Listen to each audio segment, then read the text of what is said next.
This is the Troll Patrol, live with Justin Freakin. Be prepared to hear that intro music a hell of a lot over the next couple of months. Good evening, welcome to the Troll Patrol Live. It's a freaking Monday. It's a debate night. It's a debate night every night this fucking week. Tonight, one of the most consequential Senate races, Jon Tester in Montana debates Tim Sheehy, the Republican challenger. That seat is crucial. If the Democrats lose that seat, they most certainly lose the Senate. Thank you, Ducky. This is the Right Wingers or Morons t-shirt. I don't wear it very often because it's fading bad. I've had it for 5 years. I've worn it a lot. And it was a different t-shirt provider that I had when I got this one. If you get a Right Wingers or Morons shirt now, I believe it will last a lot longer than the one I'm wearing. This was my old t-shirt provider. I wanted to go over to Fourth Wall. Fourth Wall's broke. I can't go to Fourth Wall. I tried.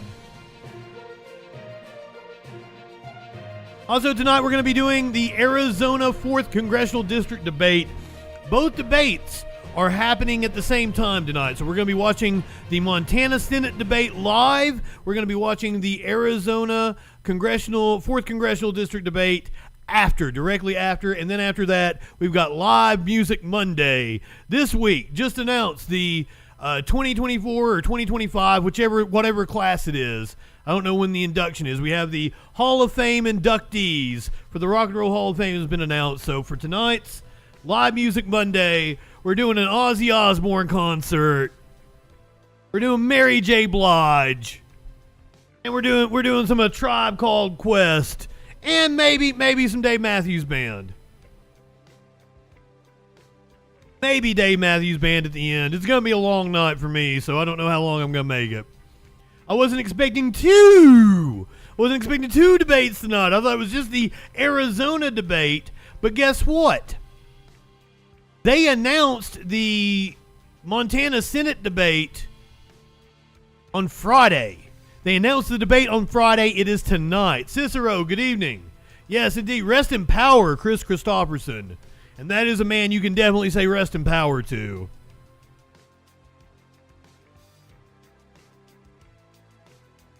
I don't know about you guys, but I don't really want to do any. I've got a little news, but it ain't anything. It ain't anything hard. It ain't anything hard hitting. We're going to preview the debate. We're going to preview tomorrow night's debate, the vice presidential debate. We're coming on at 6 p.m. Eastern. Set your clocks for that. I believe the VP debate is at 7 p.m. 7 p.m. Eastern.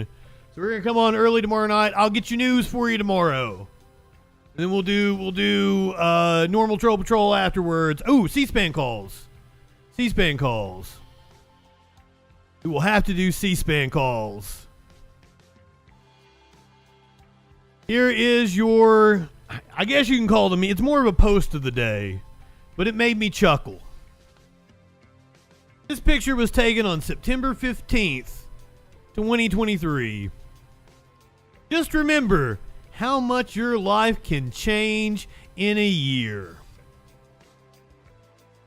Okay, so Holiday brings up a good point. The original meaning of the rest in power was for black activists. I think it's perfectly fine to use it for other activists. I think especially people that like Chris Christopherson, who advocated for people of all races and who absolutely stood up against white supremacy. If you watch the Majority Report, I had never heard the story that Sam Cedar told about, apparently it was Willie Nelson's birthday party, and he said he believes it's Toby Keith. It was a star, but he thinks it's Toby Keith walked in and told Chris Christopherson to knock off the left shit. And Christopherson basically wanted to fucking fight Toby Keith. Kept calling him boy. That cracked me up. I do have a little good news we're going to do tonight. A little good news. We also have Senate debates just announced. Just announced Senate debate in New Mexico on October 14th. The Democratic incumbent Martin Heinrich will be debating Nella Dominici. Nella Dominici. We are still waiting for announcements about a debate in Florida with Rick Scott and Debbie Carousel. I always fuck her name up, pal. Apparently Rick Scott not wanting to agree to a debate. We might not even get one. Still yet to have an announcement about an Ohio Senate debate between God damn it, Smokey. Buddy, why do you always have to do this? Oh, and he's laying over here looking so cute.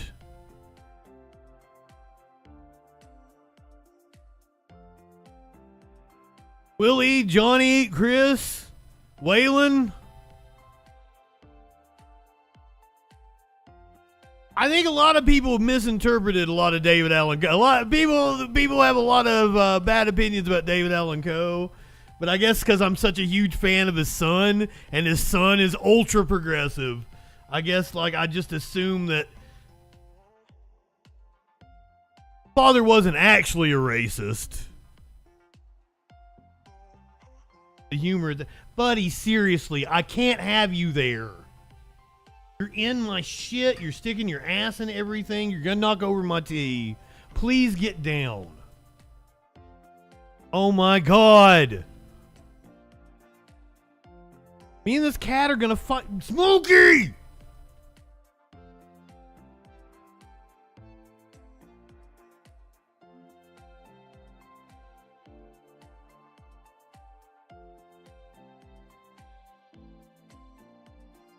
I don't want to be mean to him, but you guys don't understand. You guys don't understand. I try to get him to cuddle with me all the time, and he doesn't.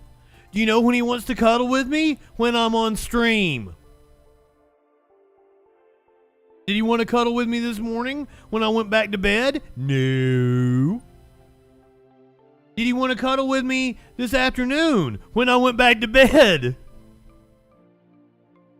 He wants to be in my lap. That's the only reason he was on my desk. He wanted to be in my lap. I'm sorry, buddy. That fair enough, guy. Ducky, I didn't even think about that. But then again, it's not like I may be here by myself all day. I still talk a lot. I still talk a lot to myself, rehearsing things, doing voiceover. Buddy, you're giving...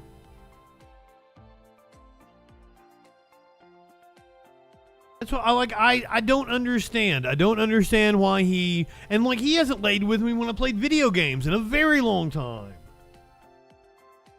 He wants to lay on me when I'm doing a show. Does this count as showing a cat? Oh yay, he got to keep all his teeth.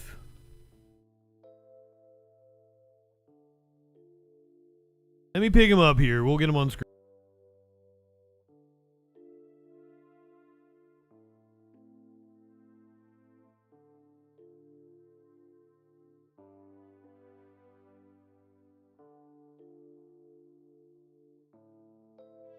He was doing the thing where he licks his belly. He sits here and he licks his belly over and over and over again. And then when I grab him, he slobbered all over me.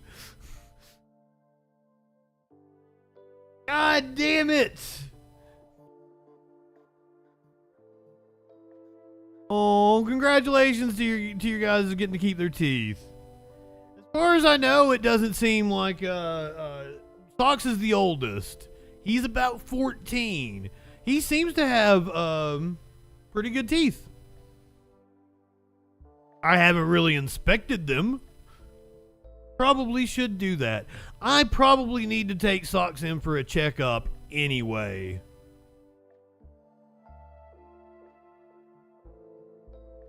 All my cats are boys. Smokey, Maynard, Socks, all boys.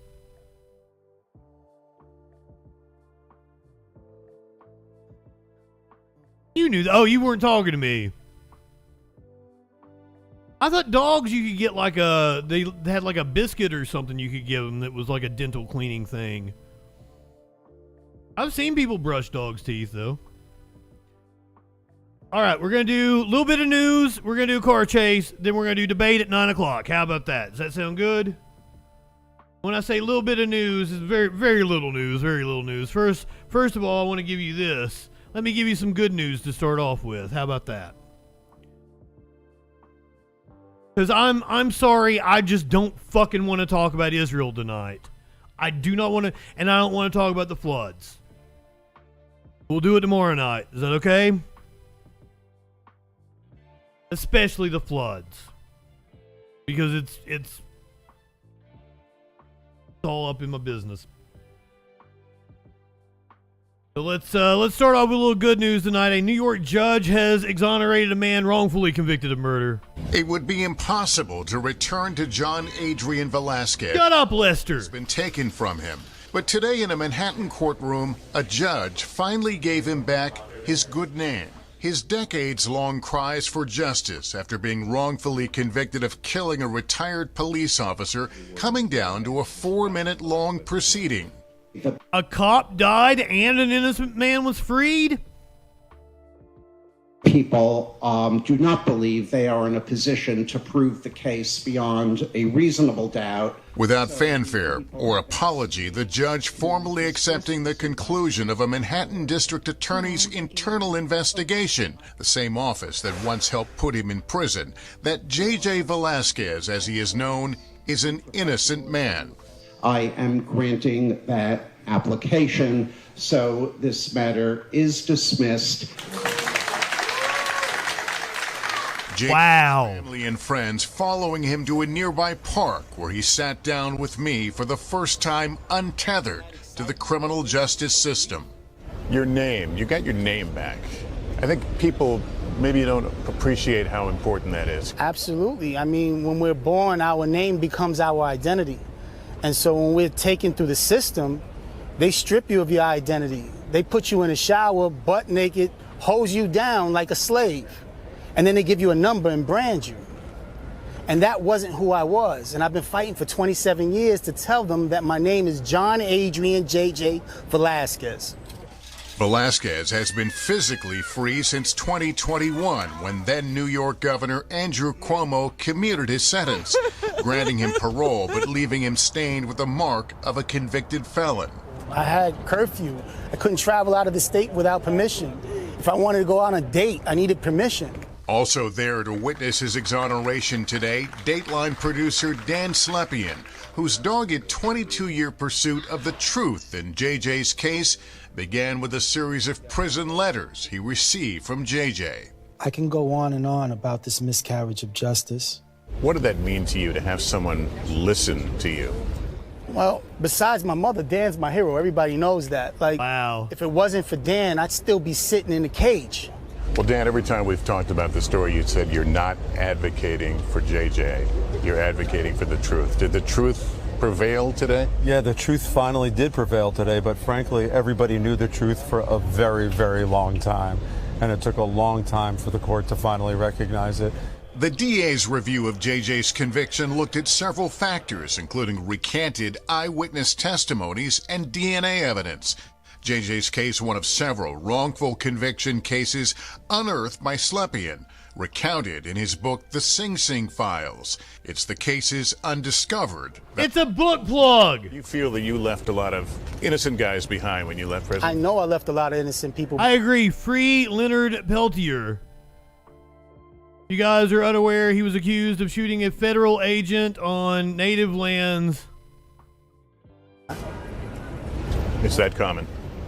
It's very common. Working on their behalf. Pokey, good evening. As he moves forward and catches his breath for the first time in a very long time. Does the world feel a little different now? Definitely does. I can feel the air is like cleaner for me. And I feel different.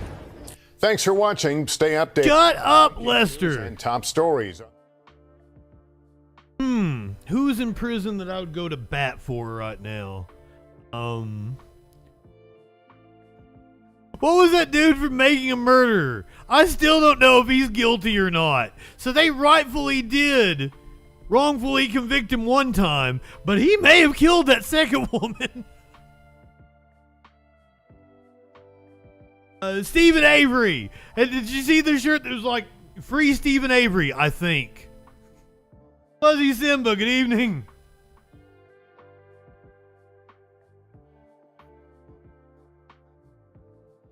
No, I think he actually. I feel sorry for the nephew who just wanted to watch WrestleMania. But like, you watch the Netflix documentary and they leave a lot of stuff out. You actually go research the case, like, ooh, they had a lot more evidence on him than what Netflix said. So I still don't know. Just like I don't know what happened to this woman that got placed in handcuffs by a judge in a courtroom. Apparently the judge might have been on a power trip or some shit. A mom in court as a spectator is called up by the judge, who then berates her for wearing shorts and taking photos with her phone. The judge even ordered the mom be put in cuffs, and social media. Whoa! No, you don't, ma'am. You don't get to do that. She can take pictures. It is a public. Now, you can tell her to not have the flash on, but she is welcome to take pictures in the courtroom. It is a public courtroom. Divided over whether or not the judge was out of line. He's out of line. It's an extraordinary scene in court. Excuse me, the lady. Excuse me? You, come forward. A no-nonsense judge from Texas orders a spectator way in the back to step forward right now. First of all, why are you in this court in shorts? The woman is stunned. Yup, she's wearing shorts. I'm sorry, I was just... I don't know. I've never really been in court. All right. Second of all, turn your phone over to the deputy. Do not close it. Deputy Lord. Oh, that is the thing. Last time I had to go to the courthouse, they took my phone. Phones weren't allowed in court. That's possible. I was thinking me as a reporter, I've always been allowed to take pictures in a courtroom. Yeah, there's no dress code in a court, especially like she's not even a defendant or anything. Photo she took, please. Who were you taking photos of? Oh, I was just letting my daughter know my son was okay, and they. No, my question is, who are you taking photos of? She tells the judge she was taking photos of her son. Unfortunately, it reportedly happened just after Judge Stephanie Boyd of Criminal District Court in San Antonio told everyone, no photos and turn off your cell phones. If you put her in cuffs, since you want to be next to her son, and put her in the box. Yes, goddamn. the mom is handcuffed and taken away. Reaction on social media is mixed. Good for the judge, goes one comment. No. Everyone knows shorts are a no-no in court. I'd sue. Others thought the judge is out of line and clearly on a power trip. Wrongful detention. The punishment was ridiculously harsh. You, come forward. The mom was released just a short time later. There's no dress code in courts. I don't think, Snicks. The people's court.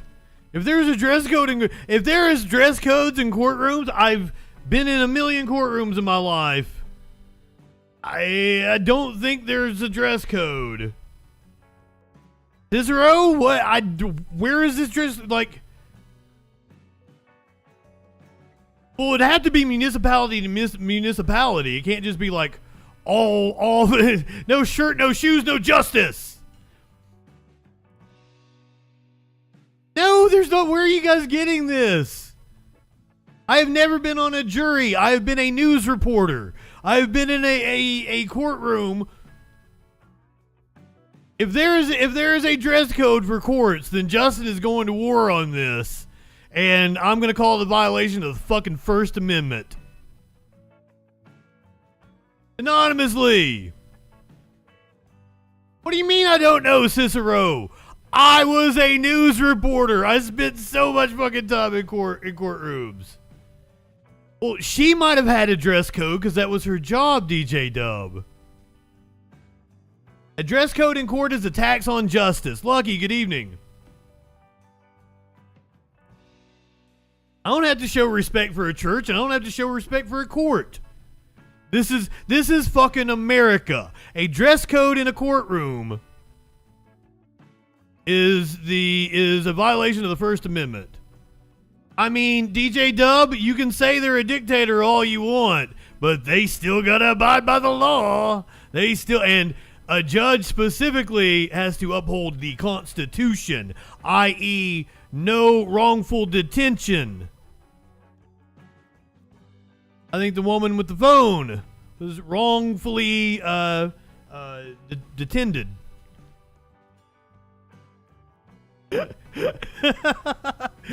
I'm all about... He's kicking authority in the balls.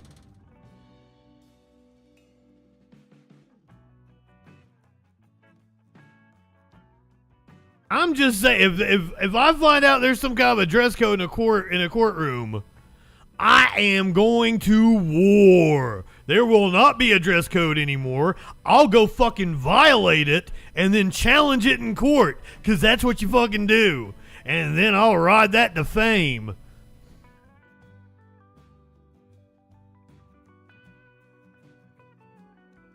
Let's this dude was arrested. Zah, good evening. This dude was arrested. It doesn't matter. I might end up in jail, DJ Dub. And then I've got a wrongful arrest. Like, the point is to challenge. If there is a dress code on the books, my job will be to go challenge it. If they arrest me, that's even better. I did not see that, Gratilla. I can't. Why wouldn't they let you wear shorts? It doesn't make any fucking sense. I'm saying I go by the Constitution. Yeah, Flash, Media Winch told me about somebody getting arrested the other day, and I was like, what happened? Are they going to make it on the Troll Patrol?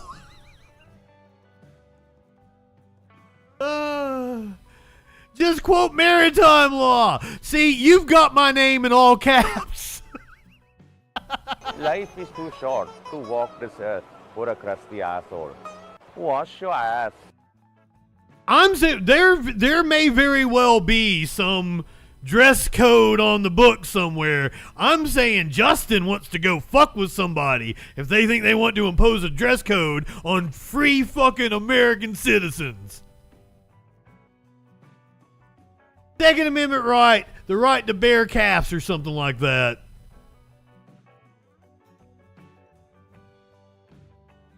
That's the point, Lucky. If I'm trying to challenge the law, I need them to arrest me. I need them to do something to me. That's the point. Booty, booty, booty, booty rocking everywhere. Wash your asses, fuckers. Life is too short to walk this earth for a crusty asshole. Wash your ass. Dicks out for Justin. Well, if I'm right, I can sue him and win some money. You get ye of little faith. Look at all these supposed leftists in here in my chat. Wanting to be respectful of the court and shit. Love you guys. Love you guys. Glad to have you here. I hope this dude isn't respectful when he goes to court. He tried to drill into a box truck to steal some gas. Upland police stop an attempted theft in the act. It's caught on video here. A witness called police after seeing a man under a box truck, possibly stealing the catalytic converter yesterday. Ontario police were overhead in less than a minute. When officers got there, the suspect... 3. How'd you know I've been a defendant, DJ Top? Oh no, more if you count civil, 6. No? 5. 3 criminal, 2 civil. Expected me to say 0. Who are you talking to? I thought you knew I've been arrested for possession like multiple times.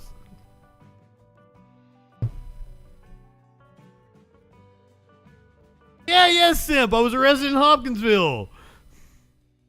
I was a choir boy in high school. You are correct. Weird dichotomy, right?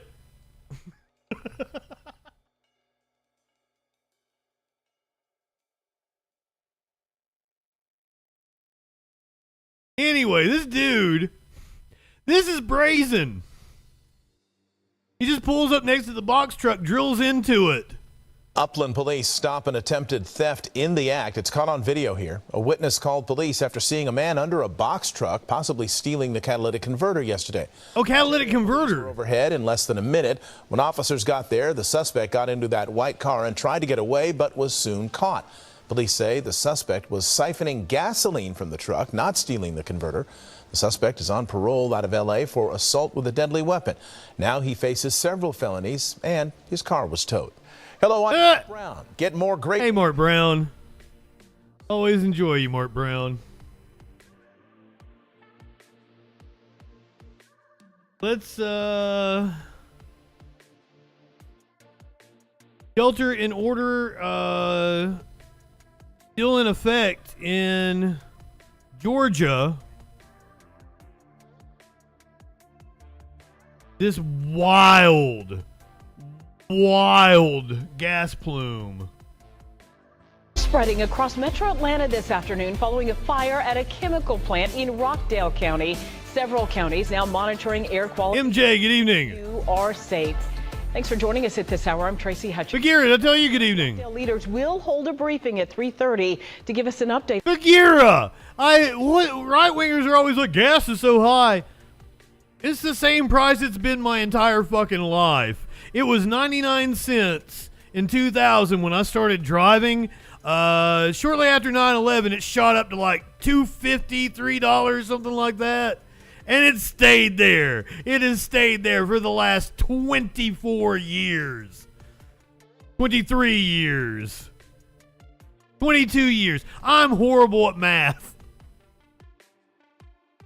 You take your 33 and a third chance minus my 25% chance, and you got an 8 and a third chance of winning. I don't know, that box truck might have had 2 tanks. So it could have been every bit of like $120 worth. I don't know, you know better than me, Flash. You know more about the vehicles. And like, here's the craziest thing. The lowest price that gas has been, other than when I first started driving, was under Obama in February 2016. It was like $1.32 national average. The highest gas price I remember paying was like $4.15, $4.17, something like that, under George W. Bush after Katrina. Hey, Bagheera, do you know that we produce more oil now than any country in the history of the world? Are you aware of that? Drill, baby, drill? Like, I just don't understand. Right-wingers, like, you guys crack me up.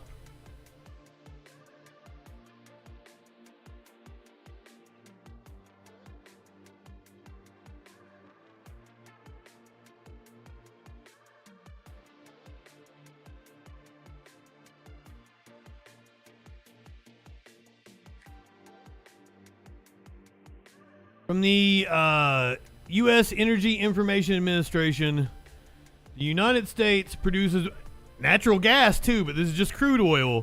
The United States produces more crude oil than any country ever.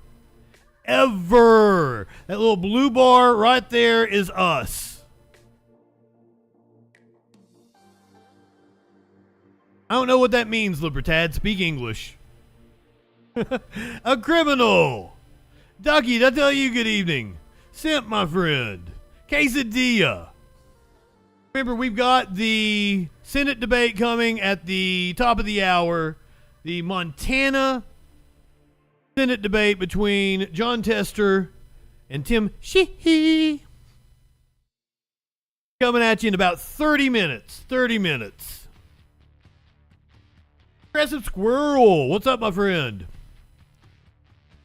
But speaking of gas, once again, we got a giant gas plume in the middle of Georgia after a chemical fire at a Rockdale County what was it? It was a pool chemical company. Smoke still spreading across metro Atlanta this afternoon following a fire at a chemical plant in Rockdale County. Several counties now monitoring air quality to make sure you are safe. Thanks for joining us at this hour. I'm Tracy Hutchins. I don't think you are. We'll hold a briefing at 3:30 to give us an update on everything that's happening. You can watch that here live. The city of Atlanta also releasing a statement just hours ago after receiving reports of smells from the fire in Conyers. Now, here's what the city says in part, in quote. Fire Rescue Department has been actively conducting air quality tests throughout the city. Based on the latest results, no immediate life safety issues have been identified. The haze observed earlier is also beginning to clear from the city, end quote. In Rockdale County, the shelter-in-place orders are still in effect. Atlanta News First Sarah Hammond is in Conyers with the ongoing efforts to clean things up. A lot of updates in Rockdale County today. The biggest one, though, the evacuation and shelter-in-place orders have been extended indefinitely. And I want you guys to take a look now that the sun is out. It is cloudier out here now, so it's kind of hard to see the difference between. That's what I'm thinking, Flash. They're lying. Much lighter in color today. It's gone down considerably since we've been here since about 8:30 this morning. But the Environmental Protection Agency says they have detected chlorine in the air. And driving here this morning, we could smell it. Chlorine in the air. Fire at a chemical plant is still causing Crash Bandita. 17,000 people living in Rockdale County. When the police came to our door and they knocked and was like, there's a hazard at BioLab. Now the Environmental Protection Agency has detected chlorine in the air from that fire. Rockdale County fire officials say a sprinkler at the BioLab plant on Old Covington Highway malfunctioned Sunday morning and sprayed water on a Resident Evil Atlanta reaction that created this large hazardous plume. Yeah, I've seen this movie before. Roof, but it reignited around noon Sunday, prompting an evacuation. Hey, just in time to get us a road and I-20. The Undead by Halloween. Outside of Rockdale County are beginning to see that reaction in their area. On X, Atlanta Mayor Andre Dickens said, quote, Atlanta Fire Rescue is going out with detectors to various spots east to see what's in the air. Gwinnett County schools have canceled all outdoor activities and events. In a statement from BioLab Monday morning, they said they're working with local authorities and, quote, have deployed specialized teams from out of state to the site to bolster and support their efforts. We are all. So I'm just assuming. Last night we did this story. I was like, oh, they'll have it cleaned up. No. This is getting ready to be a story we're going to have to keep following up on. This is a deal. This is going to be a deal for several months, isn't it? Focused on remediating the situation as rapidly as possible. Rockdale County Fire Chief Marion McDaniel says this is not the first time this has happened. The EPA says the plant caught on fire in 2004. The longer it goes, the better it's getting. So we're mitigating to it. It's a slow process, but we are working to get through it. Chief McDaniel says this is the third incident of this magnitude since she joined the county 7 years ago. Third? Are sheltering in place. Their best advice is to turn off your air conditioning and close your doors and your windows. In Rockdale County, Sarah Hammond for Atlanta News First. At least it's not like blazing hot right now. Holy shit. Purgatorus, good evening. Welcome in. We are about 25 minutes away from the Montana Senate debate. We're doing a little bit of news. We're doing light news. I was going to do a police chase, take you up to the debate. But I don't think we're going to have time for that. I didn't want to talk about the two biggest stories tonight are both really big bummers. So I wanted to do other stuff besides Sam Cedars in stream button. I wanted to do other things besides the two really horrific stories tonight because my mental health can't take it. So we're just kind of doing some bullshit. And at the top of the hour, we've got the Montana Senate debate. John Tester, the Democratic incumbent, facing off against Tim Sheehy, the right-wing nut job endorsed by Donald Trump. That is one of the most crucial, if not the most crucial Senate seat. The Democrats have to hang on to that one in order to keep the Senate, so this should be wild. Earlier today, Biden apparently snapped at some reporters. Mr. President, in retrospect, do you wish that you had put more resources in North Carolina, knowing what you know now? And do you wish that you spent the weekend here in Washington rather than in Delaware? Come on, stop that game, will you? Rather than Delaware, it's 90 miles from here, okay? I was on the phone the whole time working on that. And the resources, the question is not whether we get more, this is a list of every resource we're getting in there, but the question is how to get it in. It's hard to get it from point A to point B. It's hard to get it if some of these roads are wiped out. He's correct. You cannot get to North Carolina from Tennessee right now. You have to drive 2.5 hours north and come around and come back down. And Interstate 40 from Chattanooga to Asheville will be closed until September of 2025. September of 2025. I-26 that runs east to west from Kingsport, Johnson City to Asheville is going to be closed until at least December. The backwoods, the 421, 321, those roads closed. You cannot get to North Carolina from East Tennessee right now.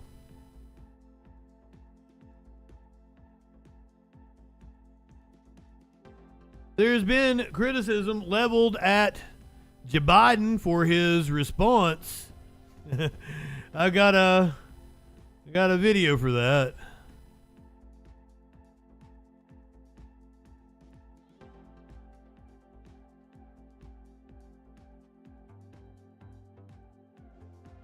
Well, I sure thought I had. This is the problem when you don't prepare a show.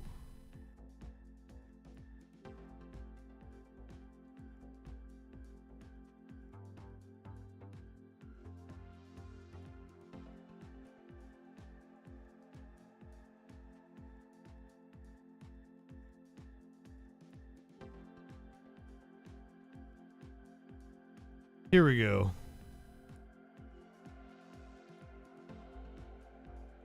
Have a good night, Lucky. You cannot get to JC or Knoxville if you want to drive, Snicks. I mean, you can. You have to go all the way around. You have to go like 4 hours out of the way.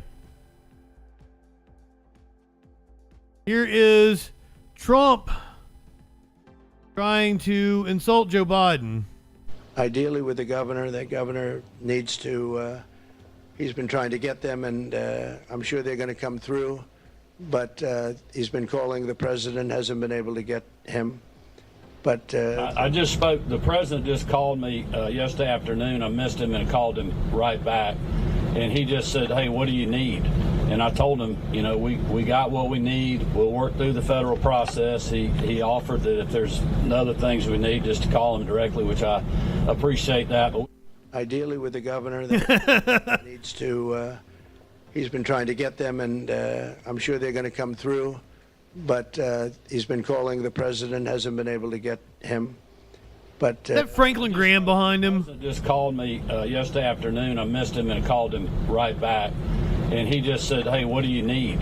And I told him, you know, we got what we need. We'll work through the federal process. He offered that if there's other things we need, just to call him directly, which I appreciate that. But as far as I know, the president has been very responsive despite right-wing dipshittery.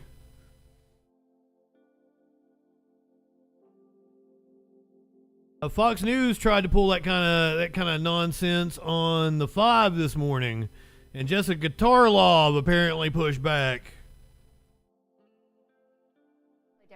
from how my colleagues see it. So just a couple notes. Trump closes strong in Georgia. He lost Georgia. So I guess if someone had found him 11,237 votes, it would have gone better, but he's a loser there. I meant by campaign activity. Oh, he shows up a lot and people see him and then they vote against him. Starlink, there are 40 satellites that are already going. In Maui, by the way, the $700 was the FEMA limit. So Donald Trump and his supporters are running the same old tired playbook that they did with Maui and they did with East Palestine. So not only was Joe Biden on top of this, he signed the disaster declarations even before the storms hit to make sure that there would be no delay in goods and services. Donald Trump's social media posts contain blatant lies, like Governor Kemp can't reach the president. Governor Kemp gave a press conference yesterday where he said, I just spoke to the president. And I want to, night and day, North Carolina has a Democratic governor, declared a state of emergency before the storm even hit, was incredibly prepared. The governor of Tennessee, Bill Lee, a raging hard right-wing Republican, did not declare a state of emergency until the day after, offered thoughts and prayers. He has promised me every single thing that I need. McMaster from South Carolina, also a conservative, getting everything that he wants, and then Roy Cooper as well. And there's only one that we are talking about who actually has denied relief for one of these states. In 2017, Roy Cooper asked after Hurricane Matthew for a lot of money, and he got 1% of his ask. They denied 99% of what he was asking for after that hurricane came. There are 3,300 FEMA personnel there, 5,500 National Guardsmen from 11 states, and search and rescue from 19 states. That doesn't reduce the devastation of this and how horrific it is, but to say that Joe Biden and Kamala Harris are out to lunch during this, or they're sitting on a beach reclining there. Come on, man. They are clearly giving them what they need. They will be showing up when it is appropriate. And it's different for Donald Trump, who is not in office. He's just a guy trying to be president again, to show up and throw some bounty at people. Yep. Versus someone who's actually the commander in chief and doesn't want to. Gutfeld is so mad. He is seething. Look at him. Waters just looks fucking stupid. Versus someone who's actually the commander in chief and doesn't want to distract from what's going on. And as Dana said, Governor Cooper said, I will let you know when it is appropriate for you to come. And same goes for Georgia, South Carolina, Tennessee, all of it. Tennessee also. Avalon, good evening. We're about 18 minutes away from the Montana Senate debate coming at you at the top of the hour. I know everybody is excited for the debate tomorrow night, the vice presidential debate. But we're kicking off tonight with two big debates on a whole week of debates. Tomorrow night is the vice presidential debate between J.D. Vance and Tim Walz. Wednesday night, we have multiple debates. The big one is the Senate debate between Tim Kaine and Hung Cao. We've also got the Nebraska Senate debate and a... Sorry, I gotta look. And Virginia, we've got that Derek Anderson, the dude that posed with the fake family. Derek Anderson and Lieutenant Colonel Vindman's brother are debating. That's Wednesday night. On Thursday, we have another crucial Senate debate. The Pennsylvania Senate debate between Bob Casey, the Democrat, David McCormick, the Trump-backed hard right nut job. That is on Wednesday. No, that's on Thursday.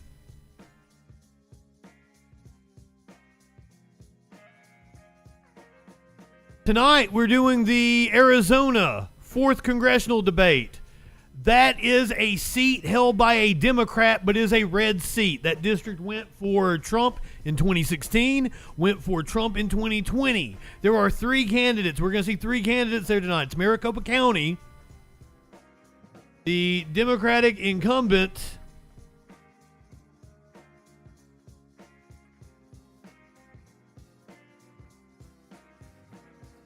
Jesus fucking Christ, did I not even write this shit down? You got to forgive me. There's a lot of fucking shit going on here, right? lot of debates to keep track of.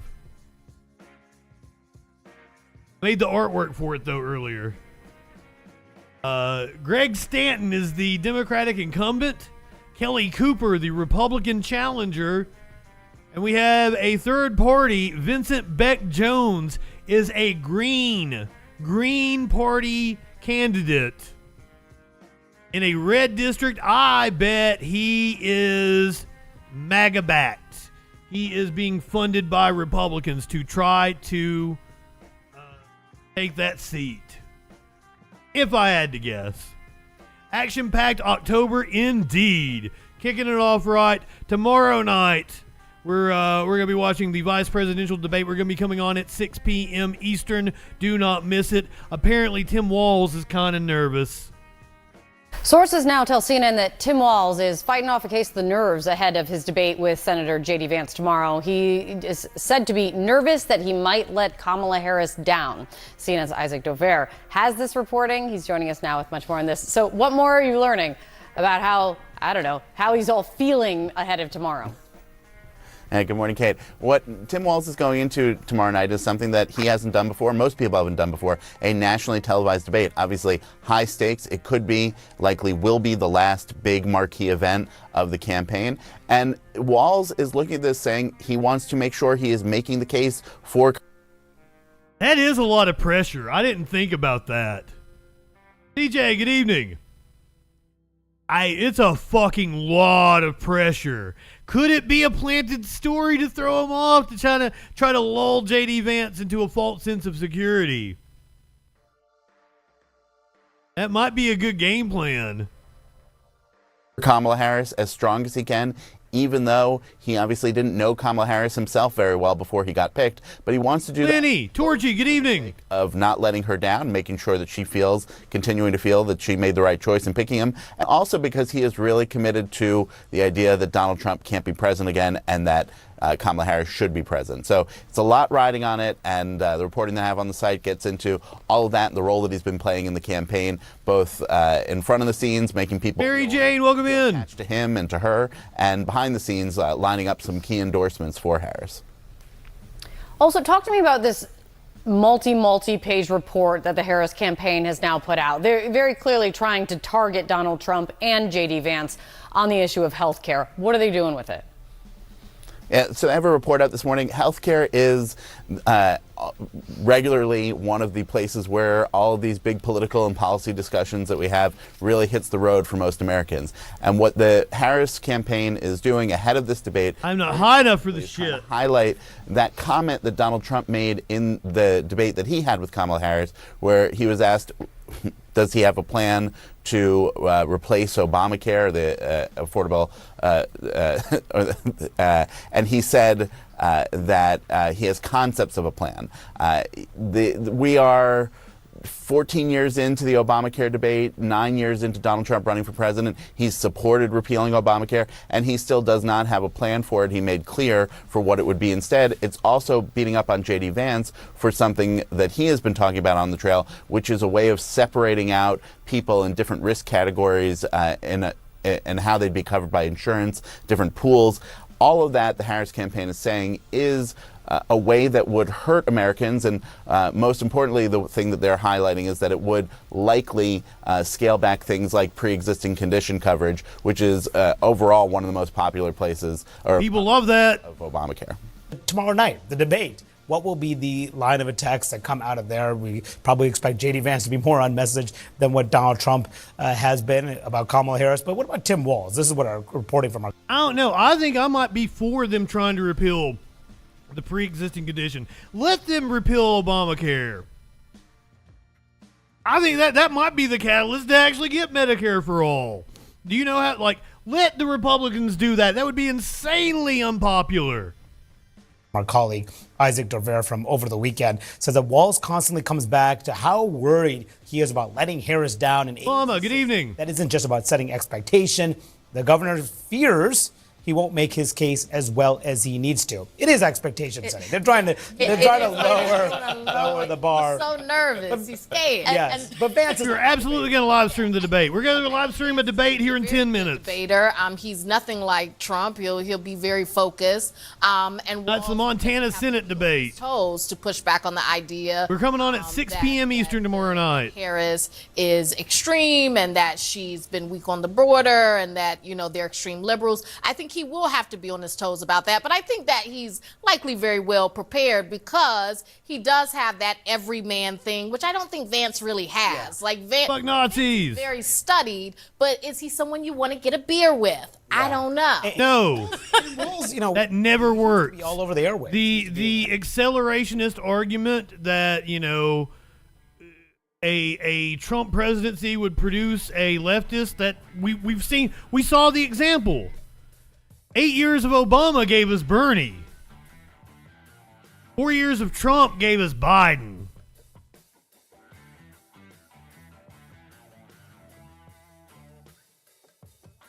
No, I think it would, because that's something. The reason I think taking away health care would hurt Republicans is because the people who need the health care the most, who love the provision about no pre-existing conditions, are the Republican voters.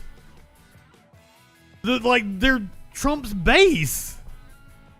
Well, I mean, not that it wouldn't apply to every fucking body. I mean, that is something that literally everybody would apply to. But if we're talking about older, more affluent voters, oh my God.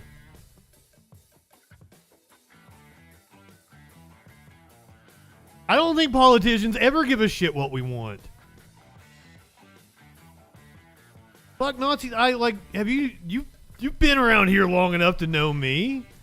The idea that politicians care about anything is just absurd to begin with. That's not what they're just tools. It's like they are people I hate this notion that a politician is going to save us or that a politician cares. Like the people who are elected to politics are fucking have to be at least borderline sociopathic to have the skin thick enough to get far enough in politics.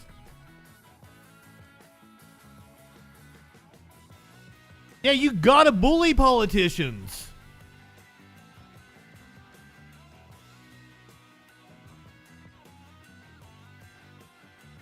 Because people would revolt. Because that is if Republicans repealed Social Security, people would revolt. This is different than a politician in that it's a policy that people will feel. The repeal of the Obamacare provision that protects pre-existing conditions. People will feel that immediately. And they will be pissed.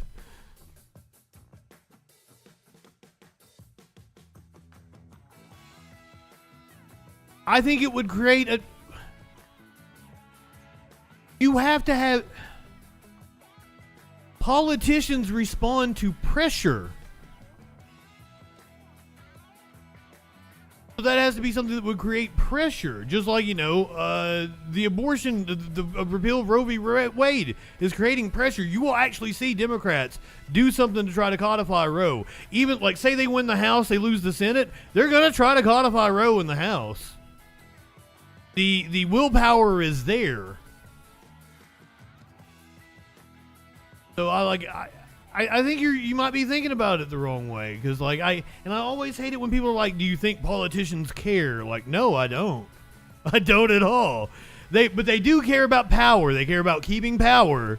And when they're and this is the thing. A lot of people want to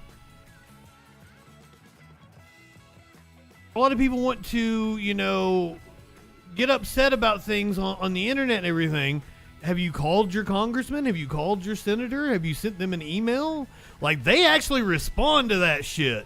If their phone is ringing off the hook to pass a measure, they absolutely will do it. They respond to pressure. The problem is people don't put pressure on them.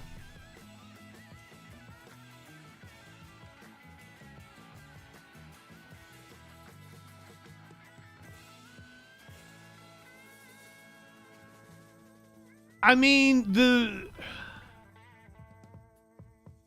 you got to be a realist. If you're just going to be cynical about it, no, I assure you, I have worked with politicians. I've covered them for 25 fucking years. If their phone is ringing off the hook, they respond. Yeah, if one person is just sending an email, yeah, they're just going to blow you off. If fucking these fucking campaigns work, if you're going to be cynical, then like why are you even trying to engage with political content? I'm giving you the roadmap to get things done. And it's not like electoral politics are not the end all be all. You have to put pressure. You have to protest. You have to organize.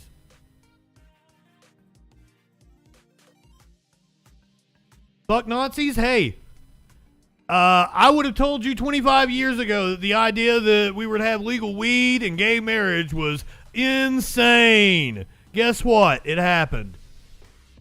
I have seen the Democratic Party move further to the left in my lifetime.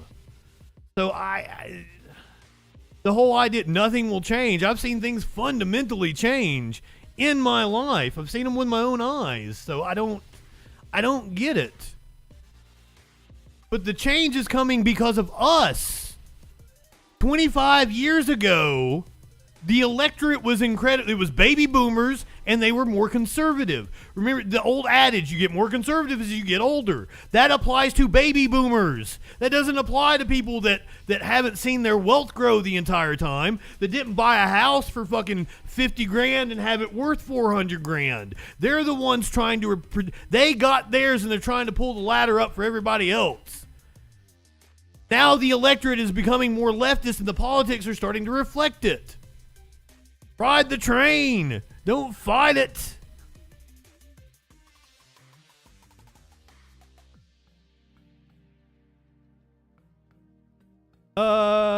We are 4 minutes away from the Montana Senate debate. As the campaign trail nears the end, Montana PBS is hosting a debate on Monday night between U.S. Senate candidates Jon Tester and Tim Sheehy. The debate will take place at 7 p.m. on the University of Montana campus in Missoula and will last for 1 hour. The debate will allow Tester and Sheehy to present in-depth answers and cover a wide variety of topics, and local faculty and staff fact-checking what candidates have to say. The 1 hour debate will take place from the Montana PBS studio. The format will allow Tester and Sheehy to present in-depth answers. Also be an opportunity for direct exchanges and potentially for the candidates to question each other. Live studio debate format offers Montana viewers and us on the Troll Patrol. Yeah, they have the college actually doing a fact check project, and they will have their here, let me read it. A team of faculty and students from the University of Montana School of Journalism will be fact checking the debate. Their work will be available later that evening.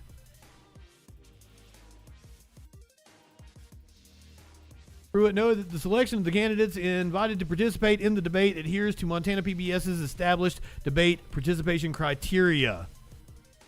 So I guess they didn't allow a green or a more than likely a libertarian to participate. So I'm going to hit a commercial break real fast. Montana has, everybody has PBS. When we come back, the Montana Senate debate. Go ahead, light one up, tip one back. It's all right to have a little fun before you hit the sack. I'm JustinFREAKIN. All we're establishing is this guy's wicked, sick aesthetic. Not high enough for this shit. I guess I gotta thank Matt Walsh for introducing me to JustinFREAKIN. Hey there, y'all. We're about to get stupid, locked into what that news beat doing. Fu Manchu and a slick bandana.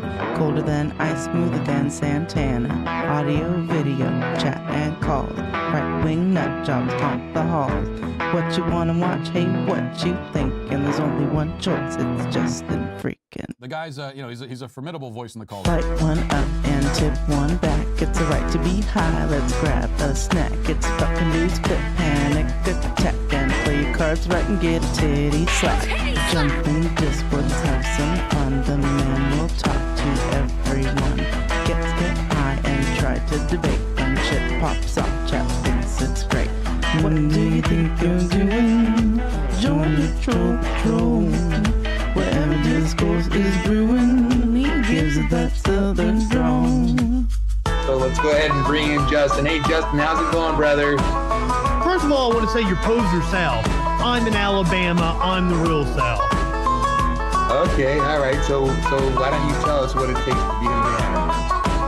Well, I don't know. I'm in Alabama and I'll fuck a man in a dress. Why won't you fuck a man in a dress? Are you that insecure that you won't fuck a man in a dress? That's fantastic. So you're okay with that, right? Yeah. Why wouldn't I? Good. Right-wingers are morons. Like one hit and hit one back on one more clip. Before we hit the set an alert when that shit goes live. Social fucking support and hit subscribe. Light one up and take a hit. He does no harm, but he takes no shit. He's the last one standing when the ship is sinking. Let's take another rip for Justin Freakin. Light one up, tip one back. I'm Justin Freakin. Not high enough for this shit. Are you ready to debate? And a U.S. Senate debate. I'm Anna Rao. And I'm John Twiggs. We'd also like to welcome viewers joining us John Twiggs live stream through our YouTube and Facebook channels. We have the qualifying candidates in our studio tonight. You can read our inclusion criteria on our website at montanapbs.org. The debate participants are three-term incumbent U.S. Senator Jon Tester and the Republican primary winner, Tim Sheehy. Thank you both for joining us tonight. Abattoir. We have a slightly different format tonight. Each candidate will have an initial 90 seconds to answer the question. Afterwards, there will be a follow-up discussion period for that particular topic with a chance for rebuttals, follow-up questions, and direct exchanges. We'll finish the debate with a 90-second closing statement from each candidate. And one other note, we're also partnering with the University of Montana School of Journalism. They'll be fact-checking tonight's debate. Their work will be on our website shortly after the debate to provide additional context. So let's get started with tonight's first question. We're going to begin with what's top of mind for Montanans, and that's the economy. Well, recent data does show some improvement there, but one aspect absolutely seems to remain out of reach for middle-class Montanans, and that's buying a home. The market, that process just isn't working for most of our citizens. So the question for the two of you to start tonight is, what do you think is the root of the problem? And should the federal government get more involved in the solution, or will the market correct itself? And based on the coin toss, we're going to start with Mr. Sheehy. Well, first of all, thank you for having us tonight. Senator Tester, thank you for coming, and thanks for your long years of service to the state and to the country. Housing from coast to coast is a huge issue right now, especially for Montanans. As we've seen a large influx of people, especially during the COVID years, housing is getting more and more out of reach for working class families. And we hear a lot about the three I's, which is interest rates, inflation, and insurance. And as we know, in wildfire-prone areas, insurance is becoming an increasingly hard thing to get for home coverage. And that affects your mortgage, because oftentimes you can't get a mortgage if you can't insure the home. But the fourth I we don't hear about much is immigration. We've had 12 million people enter this country by some accounts in the last 3 to 3.5 years. That's a massive increase in demand in a very inelastic market. To have a 2 to 3% increase in demand in a very short period of time, whether the low income or middle income folks, they need a roof over their head. And they are stranding housing markets just as much as the other three I's are. So securing the border does tie into housing. And of course, inflation and interest rates also tie into that. Additionally, we have to find ways to have common sense insurance coverage, as we're seeing the devastation in North Carolina and Georgia right now. We've experienced similar devastation across the American West during wildfires. It's important for Americans to be able to access affordable insurance for their homes. And that plays into this as well. I'd say finally, of course, is the trades. We need more people who are going to work with their hands in this country. We've got to reward people who work with their hands. And that means two-year education, trade school education. You can make a good... Go work with your hands then, fucker. ...with a career in the trades. Thank you, Mr. Sheehy. Senator Tester. Well, John, I think home prices are way too high in Montana. We've seen ordinary Montanans not be able to afford to get into a home. And so this is caused by a number of things. It's caused by people who have hundreds of millions of dollars coming to this state and buying home after home after home. It's caused by hedge fund folks coming in, buying homes and kicking Montanans out. There you go. The bottom line is we got to have solutions. I've done some things. I've got a bill right now, as a matter of fact, that would offer a $15,000 tax credit to first-time home buyers, and they could use that tax credit for a down on the home, which would help them get into the home. I've got another bill that would stop the hedge funds from buying up the homes and kicking Montanans out and jacking up the rents, which absolutely needs to be done, and we've been doing that through the tax code. And then, of course, tax credits to be able to empower the private sector to be able to build more homes. But in the end, as long as we got folks that want to come to this state that have hundreds of millions of dollars in their bank account, that want to make Montana into a playground for the rich, we're going to have a hard time having homes for working class people, for those tradesmen that Tim talked about, and for, quite frankly, businesses that want to hire people to be able to afford to live here. And so, look, some of my solutions will help. Thank you, Senator Tester. I'm not familiar with Tester, but like, damn, that was a good answer. And we'll start back with Mr. Sheehy. Yeah, I think the federal government getting involved more in housing projects. As we see, if you want a problem to get worse, hand more of it to the federal government. And I think having Congress come in and having the federal government try to take over housing or price fix housing or start turning the knobs on a market, usually that ends up making things worse. And we've seen that in education, where we started federally backed student loans that have driven the cost of education through the roof. And folks are now realizing that taking on that amount of debt to get a college degree may not be the best path after all. So, building regulation has slowed a lot of building around this country. And here in Montana, we've seen massive growth in only a handful of our communities across the state, while other communities are suffering and they'd like to have economic growth. So, incentivizing folks to start businesses and grow their families in places that maybe, are not Bozeman and Missoula, because as we know, those housing markets are running away from us so fast. Thank you, Mr. Sheehy. Senator Tester? Well, I don't care if you're living in the biggest towns in Montana or the smallest ones, housing is a huge issue. I'm not talking about regulation. I'm not talking about price fixing. What I'm talking about is giving people a hand up. Look, my grandparents moved here in 1910 because of policies that were put forth in the Lincoln administration with the Homestead Act. That allowed our family to be here for over 110 years and still going strong. I'm asking for the federal government to do the same kind of thing for first-time home buyers in our state, to be able to give them a hand up, to be able to afford that first home that they wouldn't normally be able to afford with the potential tax credit bill that I have.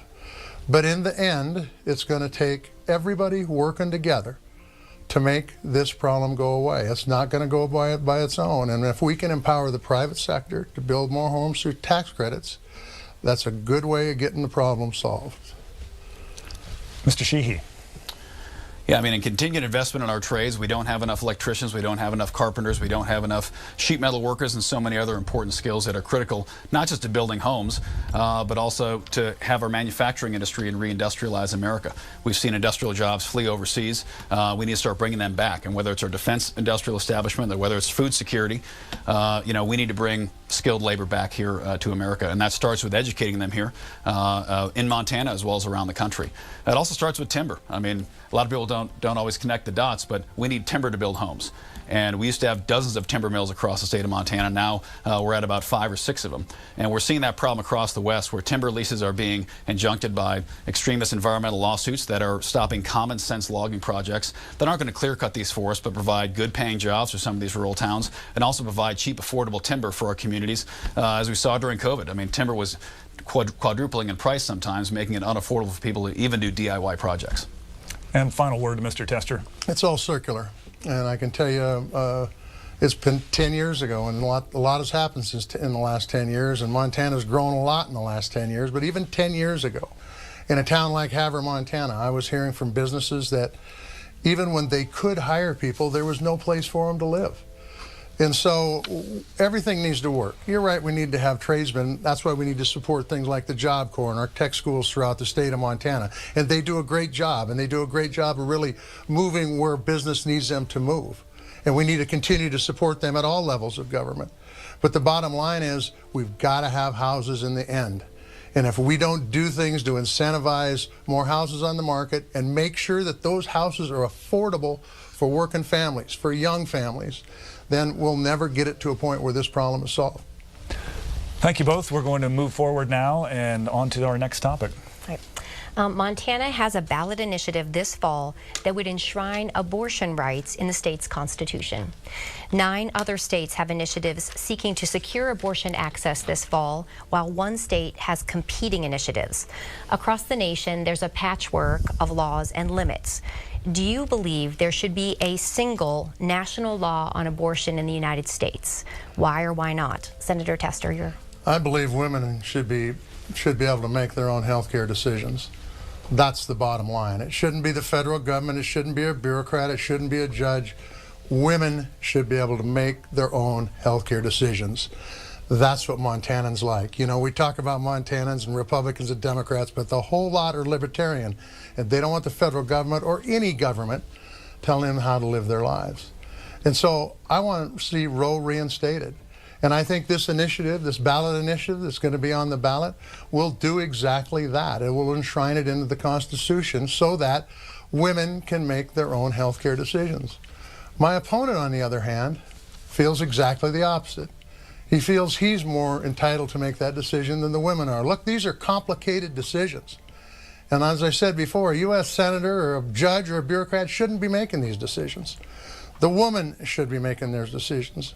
In fact, Tim has went so far to say he doesn't even believe the ballot initiative should be on the ballot so that Montanans wouldn't be able to even vote on this.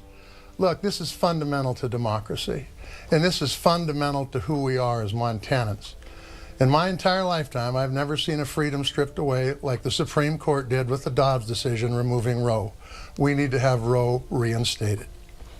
Thank you, Senator Tester. Mr. Sheehy. Well, the ballot initiative will be, if it passes, will be the will of the people. I'm a law and order candidate who believes in our Constitution, both of our state and our federal government. And if the people of Montana vote for it and it passes, then it's the law of the land. But what the Democrats have been pushing is, quite frankly, the most extreme abortion legislation in the world. And I'll not apologize for wanting to protect the life of an unborn child.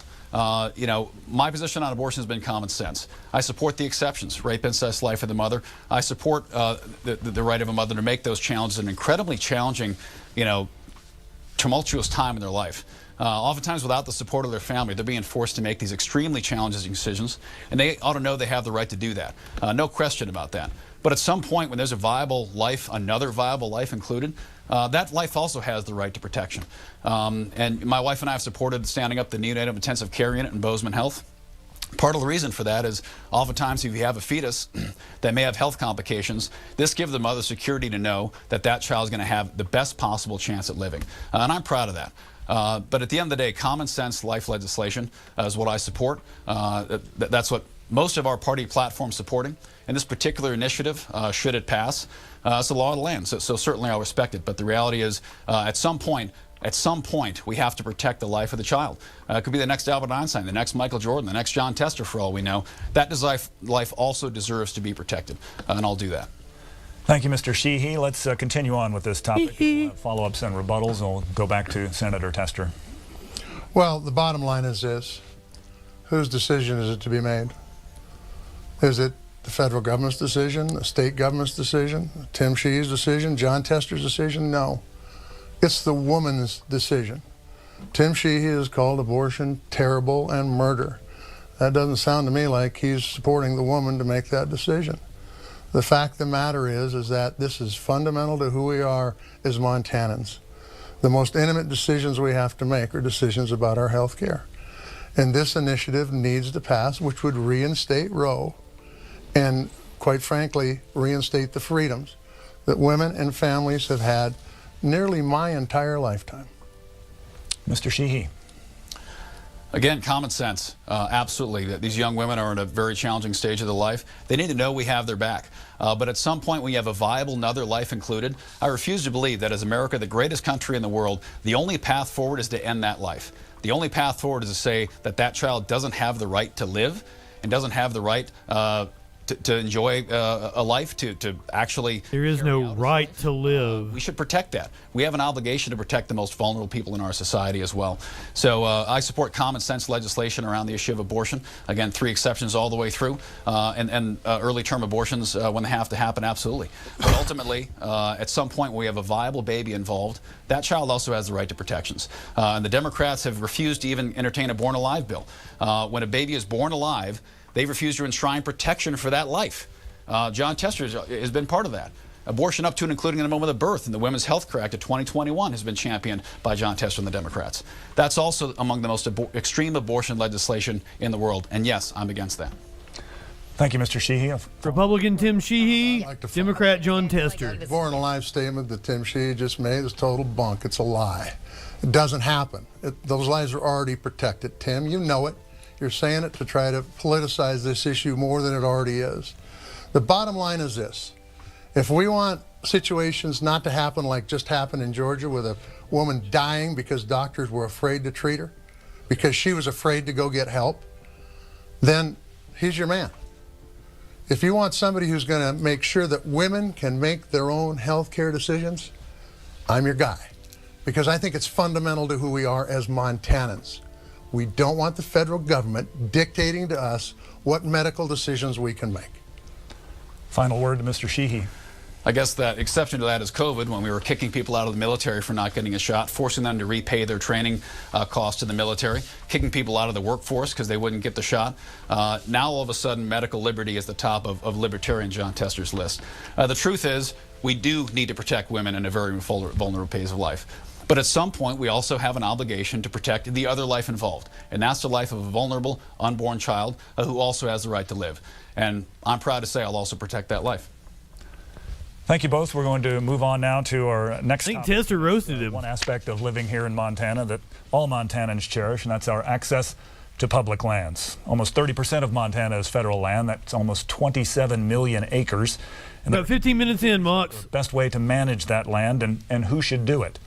So our question is, which group... And we've got an Arizona congressional debate right after. Montana's public lands while maintaining our access. And we'll begin with Mr. Sheehy. Well, I'll start with public lands belong to the public. That's you, the people of Montana. Public lands belong to the people, especially those who live amongst them. And I believe that if you're a Montana and you share a fence line with National Forest property, if you're a rancher who has a BLM grazing lease, if you live next to state trust land, you should have more input into what happens on that land than bureaucrats 3,000 miles away. You should have more input at how that forest is managed, how those species are managed, than environmental lawyers from Seattle or Europe or New York City. And what's happened to our public lands these last 30 years, in many cases, has been devastating. I see it every day in the wildfire crisis. I put my life on the line to protect our public lands, to protect our farms and ranches. That's a dangerous job. We tragically saw, a firefighting pilot be killed at the Horse Gulch fire this summer. A lot of people go out in the line and put their lives on the line to protect our public lands. But how they're managed has become a broken system. We have bureaucrats making decisions, oftentimes who've never been to those lands. So public lands must always stay public. Public lands should stay in public hands, no question about it. But I believe in far more local input to make sure that those lands are managed in accordance with what's best for the local community. And that takes into a lot of considerations. But whether it's county input, state input, or local land boards, we need local input into how those lands are managed. Montana see it and breathe it every summer with the wildfire crisis. Instead of let it burn, we should manage it more effectively. Thank you, Mr. Sheehy. Senator Tester. Public lands are one of the things that makes Montana the last best place. Public lands make it so we don't have to be a millionaire to be able to go out and fish and hunt. Public lands employ tens of thousands of people in this state and is worth over $6 billion a year to our economy. The reason all this is true is because they're public lands and they need to stay in public hands. Tim has made an incredible transformation on this issue because when he first started running, he said that public lands should be turned over to either his rich buddies or the counties, remove protection. Bad idea. And it would change Montana in a way that is never make this state the last best place. And in fact, Tim even served on a think tank on their board of directors that's job was to privatize our public lands. Yeah. Many of his donors are politicians that have been trying to privatize our public lands. Either they don't understand the value of it, or it's just wrong. In Tim's case, his view of turning these lands over to counties or open them up for his rich friends to buy them is just the wrong direction to go for Montana. And it would impact regular Montanans in a very negative way. I've fought for public lands during my time in the U.S. Senate, even going back to my time in the state legislature. And I'll continue to fight for those public lands moving forward. Thank you, Senator Tester. Let's follow up on this and back to Mr. Sheehy. Yeah, which donor are you talking about who wants to sell public lands? We can get you a list if you Oh, like, sure, Tim, but yeah. I'm sure you know who they are. So the truth is, public lands belong to the public. This summer, actually, I was risking my life flying a fire outside of Fresno, protecting one of the oldest sequoia groves in the nation. Public lands belong to the public. They don't belong to bureaucrats 3,000 miles away. They don't belong to environmental groups who are going to tell us how to run them. What Senator Tester just said was blatantly incorrect. The organization he's talking about advocated for better private management of our public land services organizations, like you know at Yellowstone National Park when you go down there and stay at a hotel or enjoy the amenities. You may know those are run by a private company. So the policy paper he's talking about was actually taken and put into use by the National Park Service to enhance services on our national parks for the visitors. No one, including myself in that organization, has ever advocated for selling our public lands. Never have and never will. But I do absolutely will every day advocate for more local control of those lands because I believe they belong to you, not the government. Tester's laughing at him. Tim, it's time to be honest with the people of Montana. You are on the board of an organization that want to privatize our public lands. In fact, you even dulled out a badge on one of your ads of a shirt that you wore that was promoting that group. When you found out that badge was on there, you said, hey, we can't be doing that because these guys, I served on their board and they want to get rid of our public lands. You also didn't even disclose to the public when you filed for this position that you belonged on that board. Why? It wasn't because they were a great organization doing great things for our public lands. It was because they wanted to get rid of our public lands, and you were a part of that organization, and you didn't want anybody to know about it. Watch out what people say in back rooms, folks. Because what they say in back rooms when they don't think the recorder's going or the camera's running is usually what they think. And Tim said we need to turn our lands over to either his rich buddies or county government. That's not protecting public lands. And when you have people in federal government that believe that way, then those federal protections of keeping those lands in public hands gets removed. Mr. Sheehy? Well, Senator Tester knows all about backroom meetings. He's been taking them for 20 years as the number one recipient of lobbyist cash. Most transparent the number one recipient of lobbyist cash in the whole country. Of all candidates, number one. So if you want to talk about backroom meetings, while I was fighting in Afghanistan, he was eating lobbyist steak in D.C. The reason that organization has been criticized by John Tester simply because I was affiliated with it. And this has been their plan this entire campaign. If Tim Sheehy is affiliated with anything, attack it, tear it down, smear it, from our companies to nonprofit organizations, even charities that we donate to that help people. John Tester and his people have tried to tear it down. Bottom line, public lands belong in public hands. I fight to protect those public lands, literally fight. I don't figuratively fight in lobbyist meetings. I put my life on the line along with so many other brave wildland. I'm pretty sure Tester's a vet. Our communities from the devastating effects of wildfire every summer. I'm proud to do that. It's an honor to do it. And I hope all our firefighters remain safe for the rest of this firefighting season. Final word to Tim Mr. wants Tester. to bring up lobbying. Look, public lands have been debated here. I've been a fighter for him. He wants to get rid of them. Let's talk about lobbyists. Tim Sheehy set up his own lobbying firm in Washington, D.C. Why? So he could try to influence elected officials. Try to take them out and feed them those steaks he's talking about. Nope, wrong. He's a musician. Happening with me, Tim. You just made it up so it make it look good for the camera. Bottom line is I'm one of the most transparent senators in the United States Senate. I've got awards to prove that. And the reason is because I tell people what I'm doing, and I'm very transparent in the process. Thank you both. We're going to stop right there and move on to our next topic. All right. Montana has a large senior population. Many of Montana's seniors utilize traditional Medicare administered by the federal government or Medicare Advantage plans, which are administered by private insurance companies. There are pros and cons to either one of these options, but the Congressional Budget Office found the taxpayer costs for Medicare Advantage plans have exploded, far surpassing the cost of traditional Medicare. What do you believe is the best healthcare delivery system for our seniors? And Senator Tester, you get the first response. The first thing we need to do is make sure that Medicare is there and solvent, not only for this generation, but for generations to come. That's critically important. So we need to look at things we can do to make sure that Medicare is solvent so that we can have a Medicare Advantage plan, which I'll get to in a second. What we need to do is things like negotiations for prescription drugs or capping the cost of insulin. By the way, which we've done this year, or last year with the Inflation Reduction Act, by the way, which I was the only one in the delegation to vote for. And the reason was it's the first time ever that Congress has taken on Big Pharma and said, hold it, you can't have it your way all the time. We're going to let Medicare negotiate the price of these drugs, and we're going to cap insulin. Why? Because insulin hasn't changed in the last whenever since it was built. I'll tell you that. I've got a good friend that's a diabetic, and he told me when he was a diabetic in the late 60s, that insulin vial was pennies on the dollar for what it costs today. There's no reason we can't have affordable insulin for everybody, and it needs to be moved for everybody. But in the end, we've got to have Medicare to start out with. Tim wants to purely privatize health care. Not just privatize it, but purely privatize health care. That means Medicare, which is a government program, would go away. So there would not only not be any Medicare, there wouldn't be any Medicare Advantage or anything else that would help seniors in times of difficulty. Thank you, Senator Tester. Mr. Sheehy. Well, healthcare, especially rural healthcare, is an absolutely critical issue for Montana. And I've been proud to be one of the largest donors in our state to healthcare causes, helping stand up our trauma centers, our neonatal intensive care units, and pediatric care. Rural communities, especially when they have 2 or 3 hours of drive to a major hospital, can be a challenge to get access to care, and we have to do everything we can to bridge that. And the government plays a role in that, no question. Medicare, Medicaid, and those programs have an important spot. But the reality is those are government pricing exchanges that you end up getting your health care through a private organization. And what's happened, whether it's Big Pharma or a giant consolidated corporate health care conglomerates, especially during COVID, we've seen massive consolidation in the healthcare industry. Costs have gone up, access has gone down, and it's getting harder and harder for all Americans, but especially rural Montanans, to get access to the health care they need.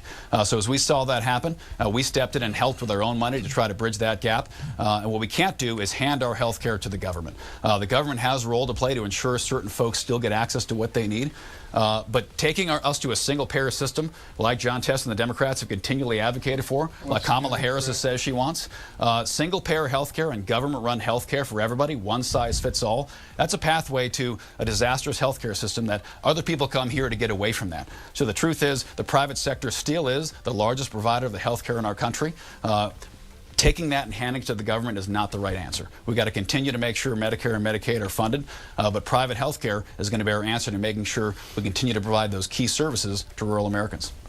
Thank you, Mr. Sheehy. Let's follow up on this issue, and we'll go back to Senator Tester. You know, we're only allowed 2 people in the studio tonight. One of them's my wife, God bless you, Charlotte, 47 years, and the other one's a guy by the name of Henry. Now, Henry doesn't have $100 million, so he can't invest in health care. What up, Henry? By the way, which I applaud, Tim, but not everybody's in your shoes, okay? Henry's a veteran that had a hard time getting onto Medicare. Our office helped him, and he has health care that he needs to be able to survive. That's why we need to keep Medicare.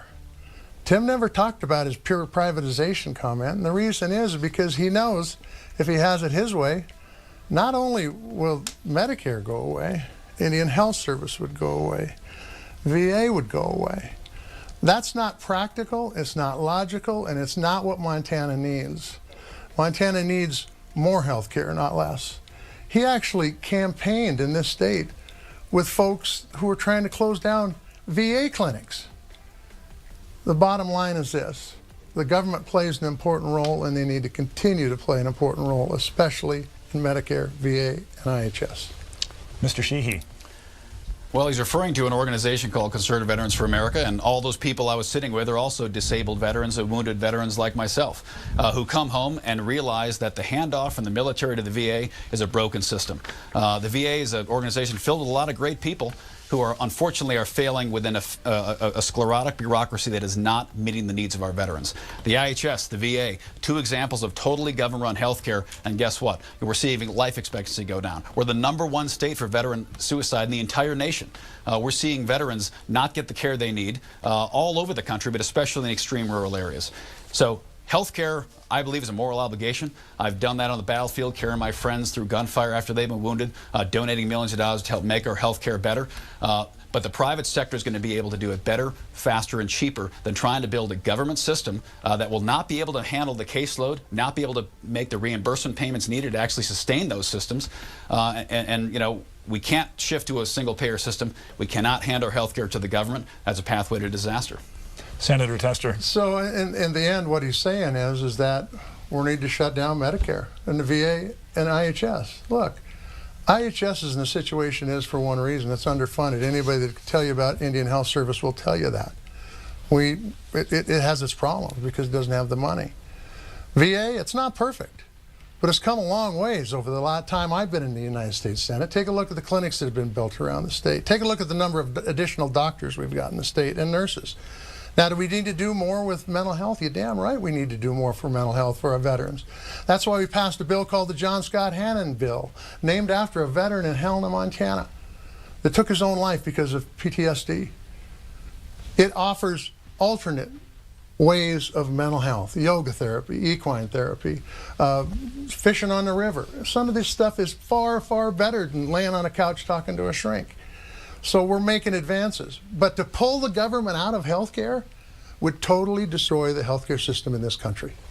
Final word to Mr. Sheehy.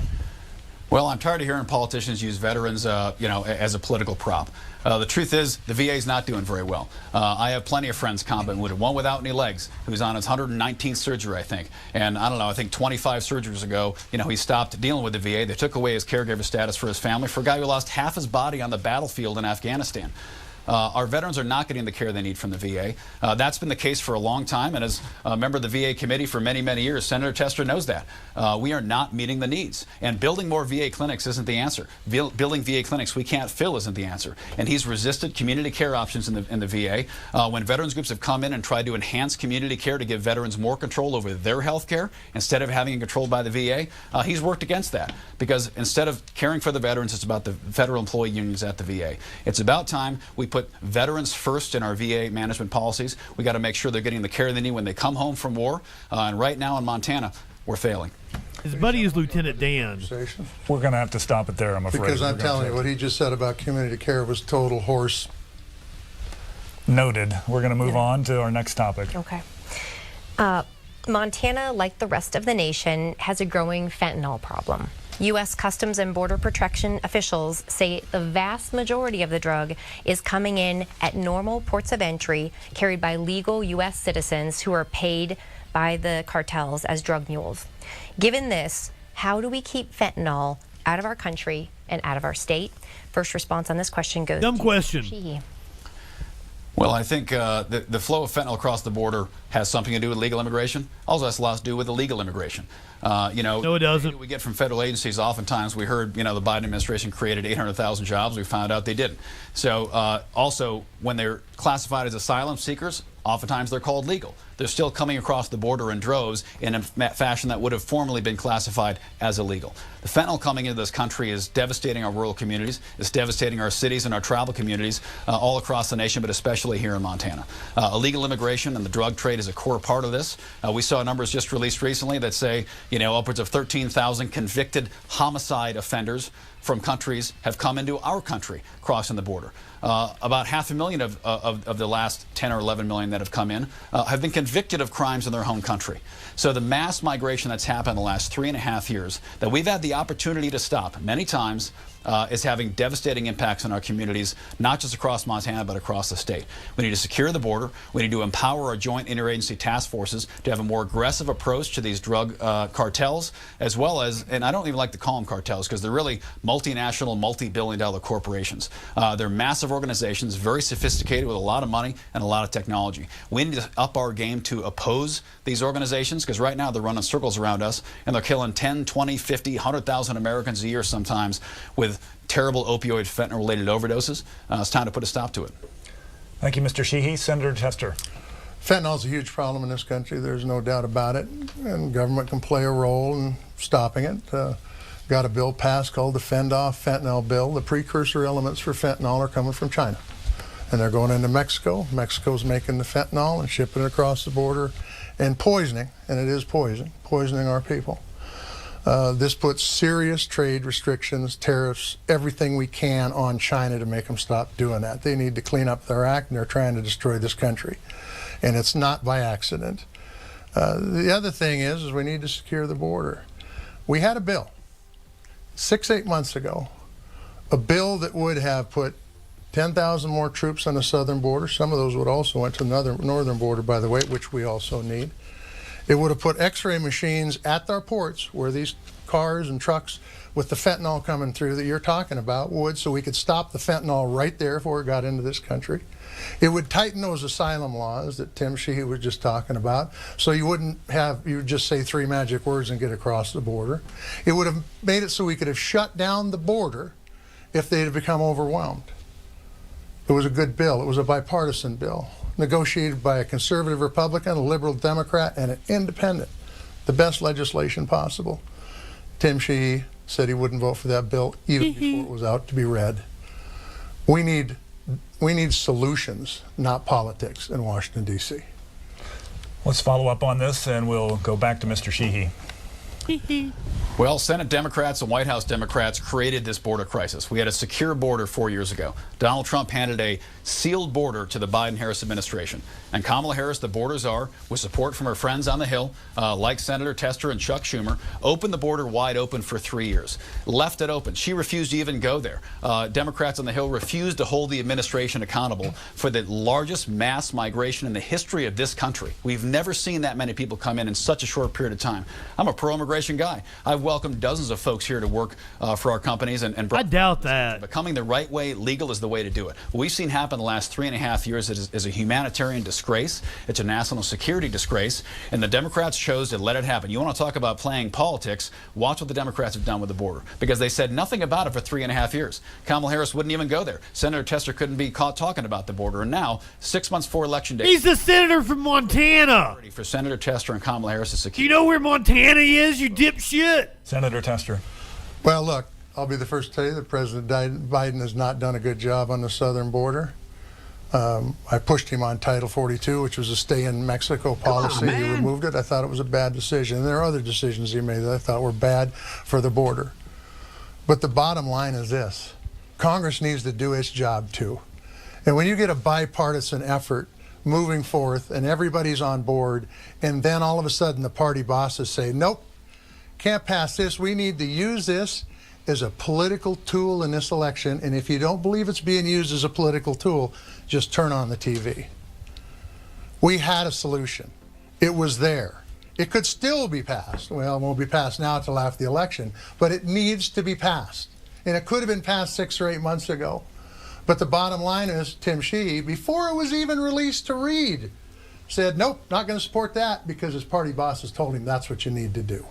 That's not what Montana needs in Washington. Mr. Sheehy. Well, it's remarkable. According to Senator Tester, it's my fault a Senate bill didn't pass when it wasn't even a senator. Apparently, I've also sold our public lands in the last week and closed our hospitals. It's amazing how much influence I have for not being a senator. You're running for the office, yeah. Tim. Your statements matter. Yeah, they do matter. And the statement is secure the border. You could have done it 4 years ago. You were handed a secure border. You guys have stood there and watched it happen for 3.5 years. It's led to murders across the country, fentanyl spiking all over the place.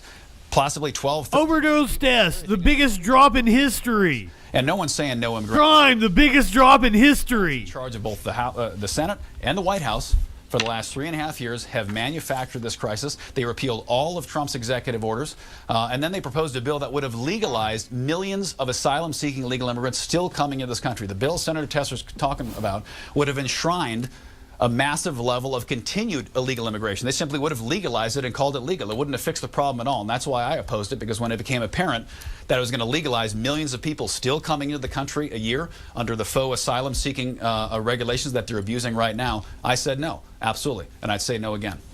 Final word. I did not vote once to repeal any executive order, so that's flat wrong. That was done by the White House, and I didn't approve of it when they did it.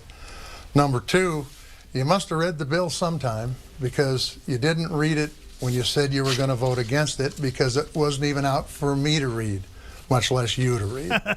So now it's time to talk about what's in this bill, and I'm going to tell you, it ain't about 10,000 people coming over or anybody getting amnesty, because I don't vote for amnesty. What it would have done, it was have sealed the border, which is what this country needed. What should it have been done 3-4 years ago? Sure. Should it have been done 10 years ago? Sure. But the bottom line is, it could have been done. The bill was on the floor. It was there for the taking. And because the party bosses said to Tim Sheehy, this isn't what we're going to do, and him and a lot of other Republicans in the Senate did too. In fact, all but I think 1 or maybe 3 actually said, nope, we're not going to vote for it. That's what people hate about Washington, D.C. That's not what people in Montana expect from their representatives. Gentlemen, we'll stop there on that issue. We're going to move on to our next topic, and we're going to talk some foreign policy. And these are tense times around the globe, and Montanans are concerned about our level of involvement. The spreading war in the Middle East, the war in Ukraine. Congress has passed 5 bills totaling more than $175 billion to the Ukraine conflict alone. And there will be more requests, and unfortunately, there will be more wars. The question to both of you is, where do you stand on the U.S. Doesn't have to be in these foreign conflicts? And we'll start with Senator Tester. Yeah, thanks for the question, John. I'm going to tell you that the United States of America has been the economic leader and the military leader my entire lifetime of the world. And we need to maintain that position. And part of that is making sure that our allies can count on us. So that when they need help, we can be there to help them. Part of that is to help promote democracy around the world. So the bottom line is this: can we fight every war that's out there? No, that would be silly. But you need to make sure we has democracy here first. People like Putin are trying to take over a country for no reason whatsoever other than that they can. They need to be stopped, especially when those people are fighting for democracy and fighting with their lives. And so you're right, John, we put a lot of money into Ukraine. But there is not one bone in my body that says when Putin gets done with Ukraine, he's not going into Poland and go right through Europe. And that would be incredibly a disaster for the United States and for Europe and for the world. In Israel's case, Israel's been one of our best friends in the world. They've got to be able to allowed to protect themselves. They were attacked. But friends like that coming right up for no reason whatsoever. And so they're responding. Do I agree with everything that Bibi Netanyahu has done? Absolutely not. But the truth is Israel has to be able to protect themselves while the United States looks and helps the world look for a political solution for both of those conflicts. Thank you, Senator Tester. Mr. Sheehy. Well, America has a tremendous global security role that we've seen play out. My wife and I both served overseas. She is a Marine Corps officer, me as a Navy SEAL team leader. Been in about 93 countries around the world, carried a gun in a lot of them. I'm proud of America's role in the world. But I also saw firsthand 2 wars I fought in. I watched us walk away from them. I watched us abandon the sacrifice of thousands of young Americans on the battlefield there without even so much as a blink in an eye. Biden and Harris walked away from Afghanistan, dishonoring the sacrifice of thousands of Americans, 20 years of war, trillions of dollars of treasure, handed it back to the Taliban and walked away. And to this day, no one's been held accountable. Biden didn't do that. Domino chain of weakness that has led us to the path of chaos we are on today. From Israel to Ukraine to the Indo-Pacific, where we're seeing China make moves that were unthinkable just 20 years ago. America has an important global role of leadership to maintain. We also have an obligation to our people to not commit them to endless wars, having been a veteran of 2 of them, that we don't intend to win and that we don't have the resources to fight. We can't build ships anymore. We can't build planes anymore. Our defense industrial complex is withering. Russia can make artillery shells and bullets faster than we can. So we have a role to play. Support Israel 1,000%. I hope Ukraine wins. I'm proud of the fact that early on we gave them the support, but now it's time for European. What the fuck is he smoking? They have strong economies. They should be handling security in their region, just like we see our allies in South Korea and Japan helping to handle security in their regions. But we have massive global security responsibilities. We're entering a very precarious period for foreign policy. We need to be very deliberate about what we're going to engage with and what we're not, because we can't fight all the wars in the world right now. We don't have the capability. Thank you, Mr. Sheehy. We'll follow up on this right now and go back to Senator Tester. Defense responsibilities are absolutely part of what we need to have and what we have had my entire lifetime. What we've seen China do over the last 20 years plus, trying to take over our position as the world economic and military leader, is incredibly threatening for us as a nation. Whether that's on the water, the Army, Air Force, satellites, all the above. They've been trying to be just like us. And so we need to make sure that our alliances with other people throughout this country, throughout this world. They are our allies, by the way. If we're going to be able to push back on them. It's apparent that North Korea and China and Iran and Russia have a pact going on. And every one of these conflicts are connected, whether it's Ukraine, whether it's Israel, whether it's what's going on in the Indo-Pacific.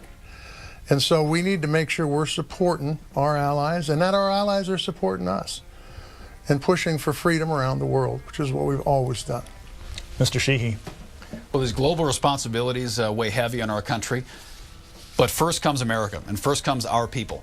And people are sick and tired of seeing us spend hundreds of billions of dollars, trillions of dollars securing other countries.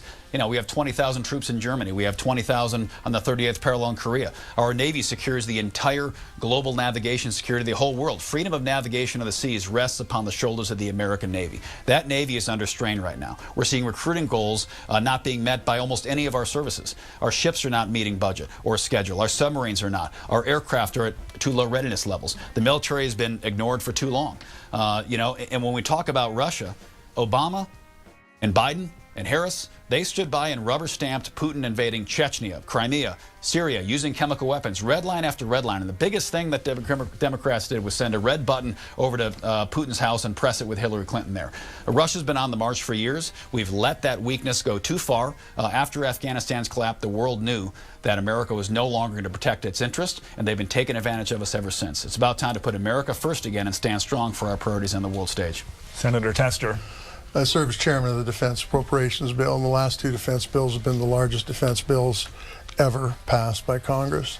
The reason that's important is because we're able to invest in things like our industrial base, to be able to build the things that we need to build to be successful, to protect ourselves, and also help our friends around the world.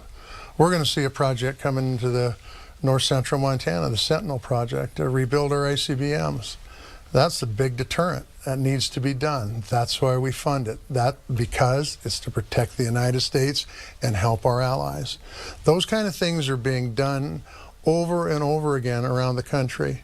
And the bottom line is we need to make sure we have the strongest military in the world and that China does not overtake us. And that's why I've been pushing hard to make sure these investments are made. Final word to Mr. Sheehy. Defense acquisition and defense funding is absolutely important. But the most important thing, as the Marine Corps says, every Marine is a rifleman first. We must be investing in combat lethality for our troops. Their number one priority needs to be their ability to close with and kill the enemy. And we've seen, whether it's DEI initiatives or ESG initiatives or kicking Navy SEALs and Marines out of the military for not giving a COVID vaccine, we've seen priorities change for our military in recent years. Wow. And that's unfortunate because the people who pay the cost for that will be 17, 18, 19-year-old kids who deployed overseas. We saw that in Kabul, when disastrous foreign policy decisions made by the Biden-Harris administration cost 13 brave young servicemen their lives. I was on my cell phone with interpreters and American citizens desperately trying to evacuate them out of Afghanistan before the Taliban will hunt them down and kill them. This administration has exhibited more weakness on the world stage than any American administration in a generation. And now we're paying for those with global conflicts from Israel, being attacked by Hezbollah, Hamas, and Iran directly, the Houthi rebels shutting down trade through the Red Sea, and of course, Putin invading Ukraine. That's not what happened. It's about time we reorient our military, we stand strong and protect our interests on the world stage. Thank you both. We're going to move forward now to our next topic. All right. Native Americans die much sooner than their white counterparts here in Montana. In fact, across the nation, Native Americans have the shortest life expectancy of any minority group. None of this is new, yet there never seems to be sustained federal commitment to improving these statistics. Should the federal government be doing more to turn the tide on this issue? And the first response to this question goes to Mr. Sheehy. Well, I've heard from all over the state the IHS is in challenging times. And I remind Montanans, because many folks don't remember this, but our Native brothers and sisters serve at 5 times the regular rate of any other ethnic group in America. American Indians join up with the warrior spirit, and they fight more than any other ethnic group by a factor of 5 in this country. Been proud to serve alongside many of them in both wars in Iraq and Afghanistan. Shared foxholes with them, shared spoons with them, spent a lot of time alongside them on the field of battle. And when they come home, a lot of times, the only way they're able to get health care is through the VA. And although it's not perfect, that's their chosen path of health care because the IHS isn't meeting their needs. So it's absolutely critical that we start rebuilding so much of the infrastructure that's key to our tribal communities. They've been left out far too long of a lot of pieces of legislation that are not investing in basic public safety. One of the issues that we all know, unfortunately, all too well is missing murdered Indigenous women. And there's not enough law enforcement out of reservations to provide a basic level of public safety You know, by one account, a tribal council member was talking to me on the Crow Res, where they had sometimes as low as 4 or 5 full-time police officers to cover an area almost twice the size of Connecticut. And it can be critically difficult for them to provide basic public safety and public services to folks, whether it's a traffic accident, domestic violence, or a drug overdose, when they don't have enough people there to provide basic level of public safety. So healthcare is critical, but also public safety infrastructure that allows us to respond to those incidents is also critical. Thank you, Mr. Sheehy. Senator Tester. Look, and our Native Americans, our First Americans, are a big, big part of this country, and certainly a big part of the state of Montana. And we have trust responsibilities to those Native American people that are certain to them. And we need to make sure we're living up to those trust responsibilities. It's critically important. When I first got elected, I sat down with a bunch of large land-based Indian tribes from throughout the West, including the 7 tribes here in Montana. And I asked them what their challenges were. By the time they went through healthcare, law enforcement, water, housing, schools, I finally just said stop because the list was too long. I said we're going to have to prioritize. And their top priority at that time was healthcare. Diabetes is killing them far too regularly. Poverty runs rampant in Indian country. I got a solution for that. And just like the housing situation we talked about earlier, all this stuff is circular. If you're going to have good health care, you got to have good schools, you got to have good housing, you got to have a safe community, you got to have good water. And so that's why I've worked to make sure we get water settlements done and make sure that VA and IHS has a partnership so that Native Americans have a choice. But in the end, it's funding. And you can take a look at the amount of money that's spent in Indian country for health care, and it is a pittance compared to what's spent in the private sector. And if you're gonna, you get what you pay for, and we need to step up. We need to let the Native Americans drive the bus here, but we need to make sure we're funding it in a way that makes sense for health care for Indian country. Let's follow up on this topic. We'll go back to Mr. Sheehy. Well, I agree with Senator Tester. I guess we found something we agree on. But it's critical we invest in our reservation communities. One of the big issues I hear from them continuously, as we discussed earlier, was fentanyl. The drug cartels have been taking advantage of our reservations. They've taken advantage of the fact that there's limited public safety resources there. And they have a free hand to do oftentimes whatever they want. And it's deeply frustrating to many of our tribal elders and leaders on the reservations who don't have the ability, the funding to create that public safety net that's so critical. And when it comes to the IHS, you know, there's a long history there of almost a century now of a lot of challenges, but a lot of it does come down to funding and access. You know, these reservations are by definition very remote areas, and oftentimes they don't have the ability to access, especially our veteran tribal members, to get easy access to the VA. So for our veteran tribal members, we have to ensure we can get them the VA care they need, and for our non-veteran tribal members, making sure the IHS is properly funded and resourced so they can get the health care they desperately need. Senator Tester. Tim, if we'd have passed that bill that was up 6 to 8 months ago, it would have made a huge difference in fentanyl across the United States, including Indian country. We also need to plus up the FBI budget, something that, quite frankly, your party has been trying to take money away from. We need more FBI agents in this state. Why? Because it will help fight crime in Indian country. The bottom line is this, though. Tim, if you really feel this way about Native Americans, you ought to apologize for the statements you made about them that were totally inaccurate, but yet you won't. And you're going to say they were cut up or taken out of form. Look, that's on tape once again, and you didn't think anybody was listening, but believe people when they say stuff in a back room. Mr. Sheehy. Well, the back room was a gathering with about, I don't know, 5 dozen people there. But the reality is, yeah, insensitive. I come from the military, as many of our tribal members do. You know, we make insensitive jokes and probably off color sometimes. And you know, I'm an adult. I'll take accountability for that. But let's not distract from the issues that he deserves a titty slap. Suffering. The border bill that I wasn't even able to vote on didn't pass, and the border's been wide open on the Democrats' watch, controlling the White House and the Senate. They've had an opportunity to close that border. They have not closed the border. They'll point to a bill that maybe would have done something that didn't pass and have yet another messaging opportunity to distract from the issue that they selectively and intentionally opened the border, stood by and let it stay wide open for years.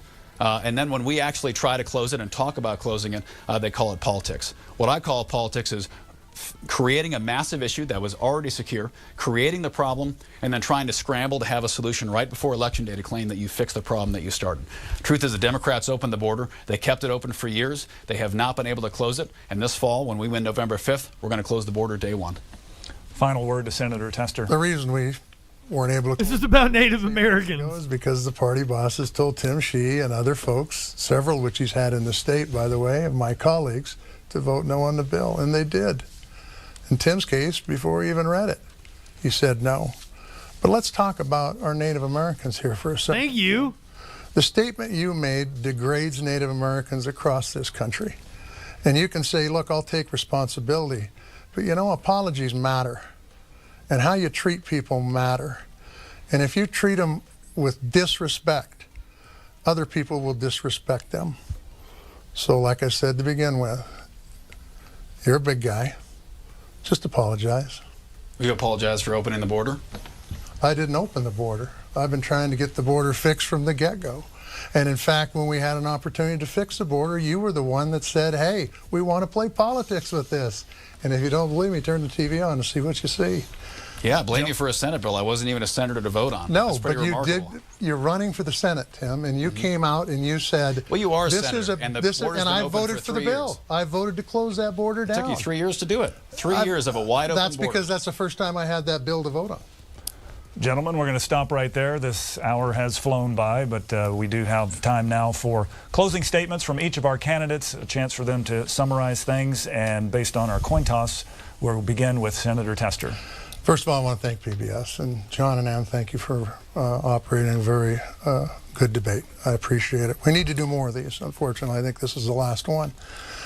Nonetheless, the voters out there that are watching this show, and hopefully you'll talk to your fellow friends, the decision here is stark. You got an opportunity to vote for a guy who's come to this state a few years back, bought himself a 37,000-acre ranch, which we didn't even get into, locked everybody off it, and now is charging $12,500 to go hunting on. A guy that wants to purely privatize health care, which would destroy the health care system in this state. A guy who's sat on a board of an organization and advocated himself to take the protections away from our public lands, which is the only reason I believe Montana is truly the last best place. And also a guy who wants to take away a woman's right to choose, that thinks he's in a better position to make that decision than the woman is, which would end up in not only taking freedoms away from Montanans in a way that's never been taken before, but it would eliminate doctors from coming to this state, would eliminate our recruitment of medical professionals from coming to this state. Or you got somebody like me, somebody who's been raised within 100 miles from where I was born, who will support public lands, support our healthcare system, support a woman's right to choose. November's coming. I'd appreciate your vote. Thank you, Senator Tester. And a final closing thought from Mr. Sheehy. Well, thank you, PBS, and thank you again, Senator Tester, for coming and for your decades of service to the nation and to the state. America's at a crossroads. We're facing unprecedented challenges across the board, from record inflation to a wide open border to global security challenges that are threatening our very way of life. It's time for a new generation of leadership. It's time to actually solve these problems and stop talking about them. I'm not going to go through the list of inaccurate things the senator just said. I'll let the fact checkers speak for themselves. Truth is, I wasn't lucky enough to be born in Montana. I sure would have loved to have been. Couldn't control where my mother's womb was when I crawled out of it. I couldn't control where the military sent me for a decade. But I'm proud to say that when my wife and I left the service, we put down roots here. We started a company, created hundreds of jobs, and have tried to invest in the betterment of our community. And I'm running for this office not because I personally desire to be a politician. I'd much rather be at home with my 4 kids or water bombing fires. But the truth is, I'm concerned about where our country's heading. And I think it's time for a new generation of leaders to step up and try to start fixing some of these problems and stop talking about them. We have some very serious issues to deal with, and we need serious people to deal with them. Senator Tester's been in office many years. I thank him for his service. He also voted to impeach Donald Trump twice. Said on CNN we should punch him in the face. He voted with Biden and Harris every single time it mattered, voted against all Supreme Court judge nominees that came from the Trump administration, and has advocated to end the filibuster and expand the Supreme Court. The very Did you say you wanted to punch Tester? Republic is at stake this November. Control of the U.S. Senate is at stake on November 5th. Montanans have a tremendous responsibility on their shoulders to preserve our republic and take America back. I humbly ask for your vote. I've spent my life serving this country, and I hope to do so for another 6 years. Thank you. Thank you, Mr. Sheehy. I want to thank both the candidates and your campaign staffs for making tonight possible. Yes, and just a reminder, the University of Montana. Oh, well, that's based. Journalism students are fact-checking tonight's debate, and that will be available sometime on the web soon. From all of us here at Montana PBS, thank you for joining us, and good night. Good night. Yes, the fact checks were done by faculty and staff from the University of Montana, and they're going to be putting it up on the website afterwards. So, fantastic debate. I can't believe the amount of time that was devoted to immigration in Montana. They talked about immigration about 5 times as long as they talked about Native Americans, which, you know, is an actual issue in Montana. Dr. Sammy, good evening. Andrew, good evening. Welcome in. I was going to, we were going to do the Arizona 4th Congressional District debate afterwards. Apparently it wasn't a debate, it was just a conversation with the Republicans, so we ain't watching that shit. Tomorrow night, we are going to do the, do you want to watch the conversation with the Republican simp? It's only a half hour if you want to. I guess we can do it. Okay, fair enough. I wanted to watch the debate with the Green Party candidate. I wanted to debate too, but this is still the week for debates because I got plenty of them for you. Tomorrow night, the vice presidential debate. We're going to come on at 6 o'clock. We'll be covering the big event. Come Wednesday, 3 big debates on Wednesday. We have Virginia Senate debate between incumbent Democrat Tim Kaine taking on Republican challenger Hung Cao.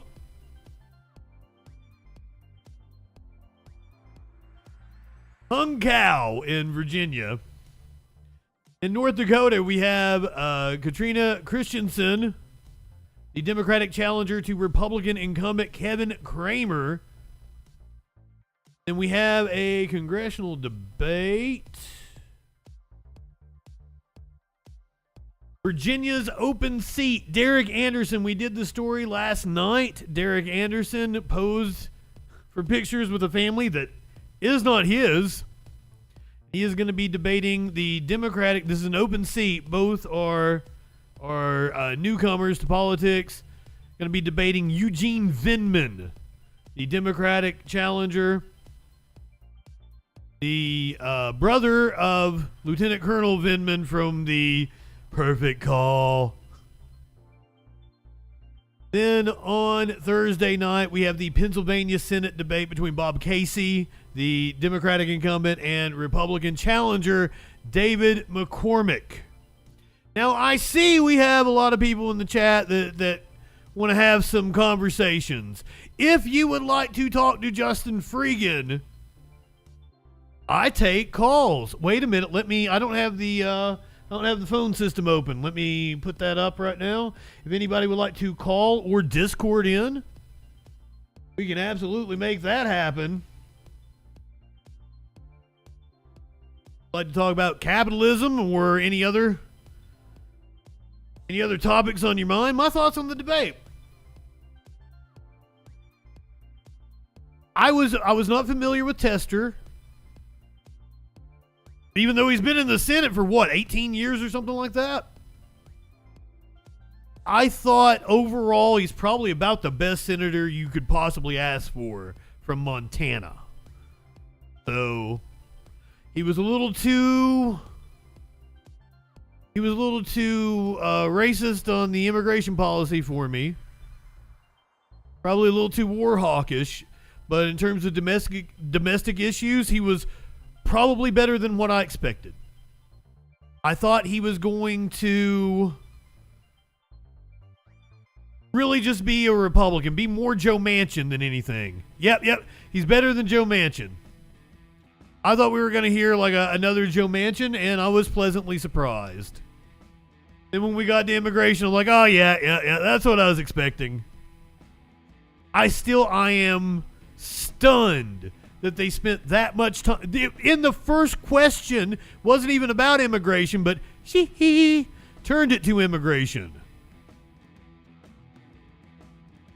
And then they spent a good 10 minutes, 12 minutes on immigration. It's like, that was odd to me. You're in Montana. You're in Montana.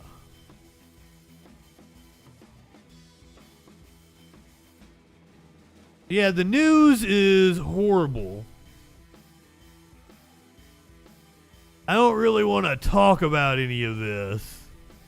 But we'll probably do that tomorrow when we come on. We'll cover the horrific news going on in the world. If anybody would like to have a debate with me, I'm open to it. You can call in 917-830-4359. If you're not familiar with me, I'm JustinFREAKIN. I am a leftist broadcaster. I did the news for over a decade. Been in the broadcasting business for over 2 decades. 2.5 decades now. God damn.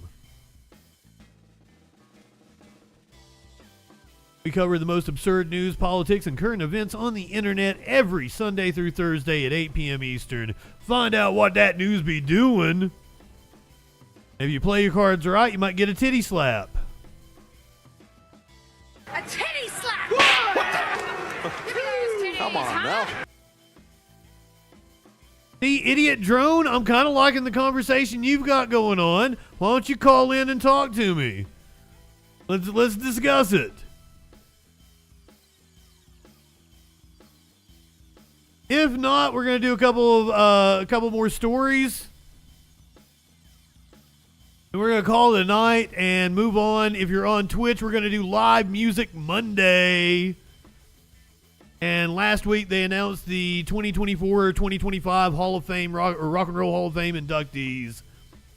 So tonight we are watching Ozzy Osbourne in concert. I got a good one from 2003. He's got Jason Newsted and Zakk Wylde playing with him. After Ozzy, we're going to do Mary J. Blige, A Tribe Called Quest, and maybe if we get around to it, a little Dave Matthews Band for your evening.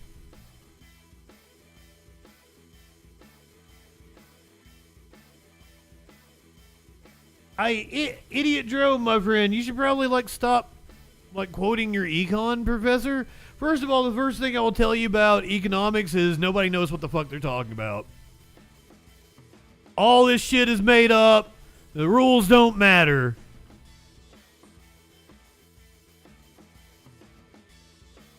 Do I not seem extreme to you? You the chat would call me a shit lib. They would tell you that I'm far more towards the center than they are.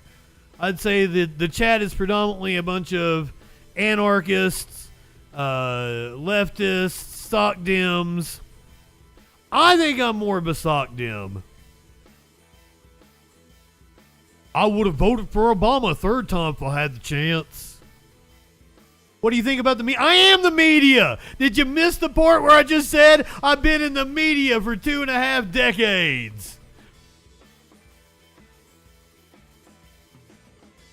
I don't think the problem is the media. The problem is there's too many dumb fucks out here that don't have any goddamn critical thinking skills. So they can't discern what is fucking true or not. They fall for bullshit, fallacious arguments like the right wing is fond of making.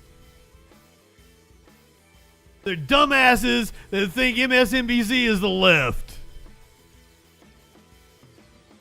Yes, I was the news director of 11 radio stations, a writer for 4 different newspapers. One was the largest circulated newspaper in the state of Kentucky. I worked in TV, radio, film, and newspaper.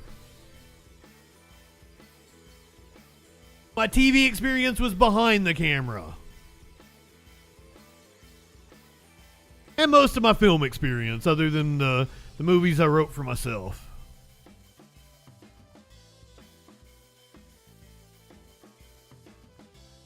Fuck yeah, Matt Walsh once called me JustinFREAKIN is a formidable voice in the culture.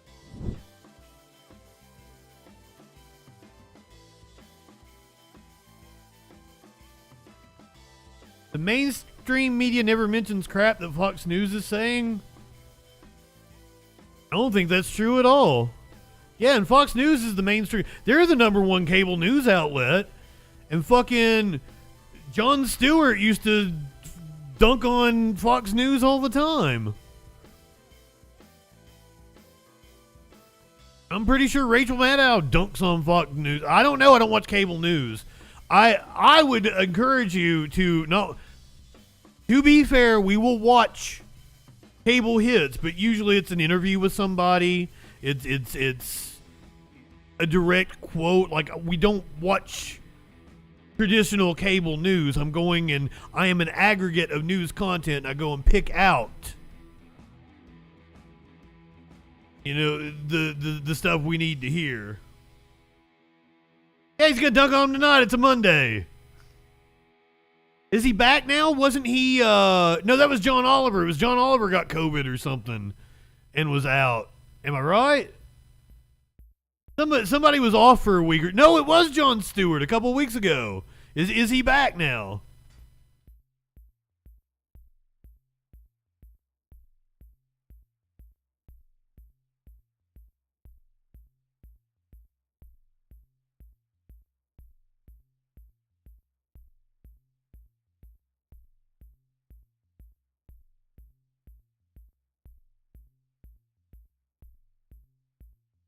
I don't know, Drone. Like, what, you're asking me why Fox News is spreading lies and Trump's citing lies? Like, how does a duck know, I don't understand what you're wanting me to answer. And I also, once again, I don't watch cable news, so I can't tell you what's going on with the cable news. I'm the kind of guy. If I ever looked at other media organizations, I mean, that's what we do on this show. I break down, like, I will play, like last night we played clips from Matt Walsh, and I broke down, like, what was wrong with what he said. You can go to the YouTube. I've got all kinds of clips of me, like, watching right-wing media and then breaking it down of why it's wrong. What the fallacious arguments are.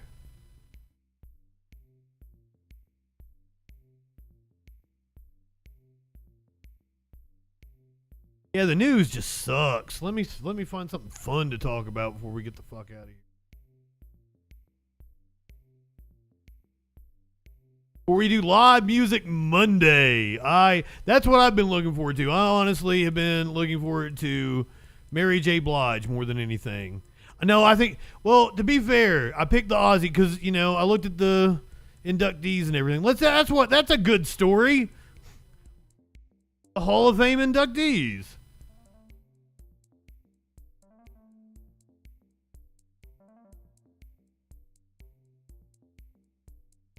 Next week, we're going to do Macklemore. He's taking some flack, so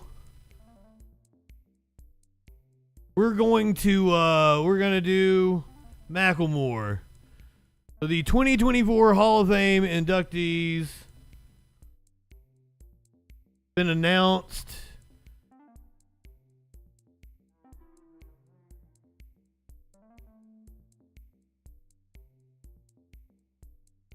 Next week, Macklemore, Chris Christopherson. There you go, Ponder Monkey. Perfect. Love it.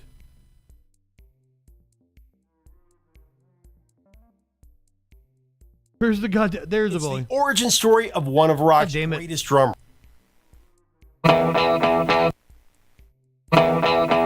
Yeah, you just missed it, Snicks.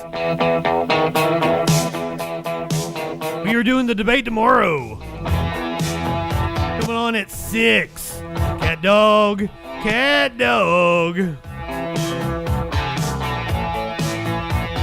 Always. I'm always here.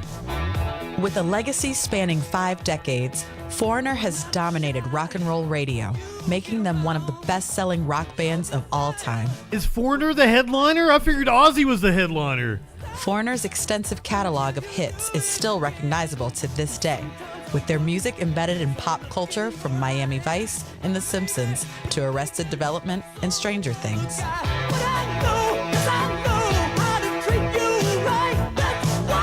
I should have cut off YouTube before this. I just got myself demonetized. I'll cut it out later.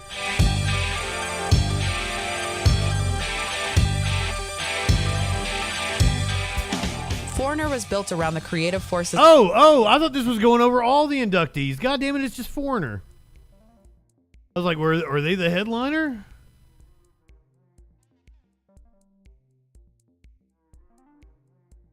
They've got a whole... How has nobody like done a story about the fucking ship?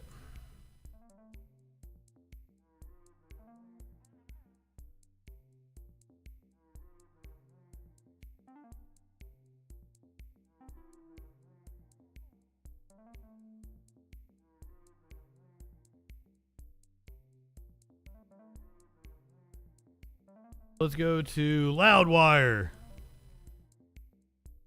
I think the Hall of Fame induction is in November.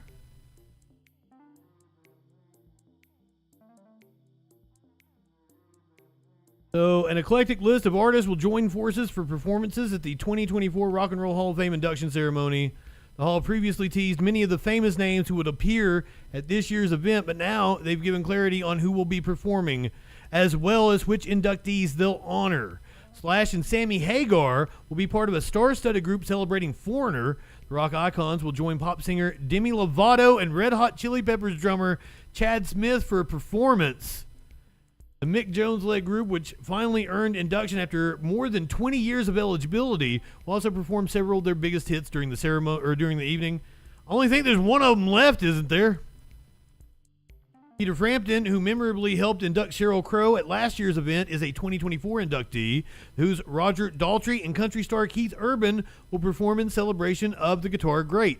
A pair of generational pop stars will come together at the Rock Hall event when Dua Lipa takes the stage to honor Cher, who will also perform. I thought about doing Cher tonight. Meanwhile, James Taylor will join country stars Kenny Chesney, Mac McNally in celebrating the late Jimmy Buffett. Julia Roberts, who starred in the music video for 2005's Dreamgirl, will help induct Dave Matthews Band, while English R&B singer Ella Mai will perform and induct Mary J. Blige.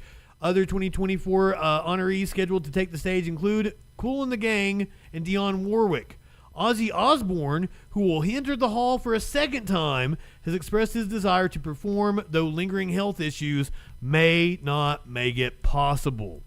So let me give you a animal video, and let's watch Ozzy perform. I picked Ozzy because I've never seen him. I've never seen him live. I've never watched video of him perform. So I'm like, ooh, let's watch Ozzy. I'm also gonna watch Mary J. Blige, A Tribe Called Quest, and maybe some Dave Matthews. We'll see. We'll see. First, let's do Puppy Bus. I've been leaning on Puppy Bus too much here lately, but it's always good shit, right? I love the Puppy Bus.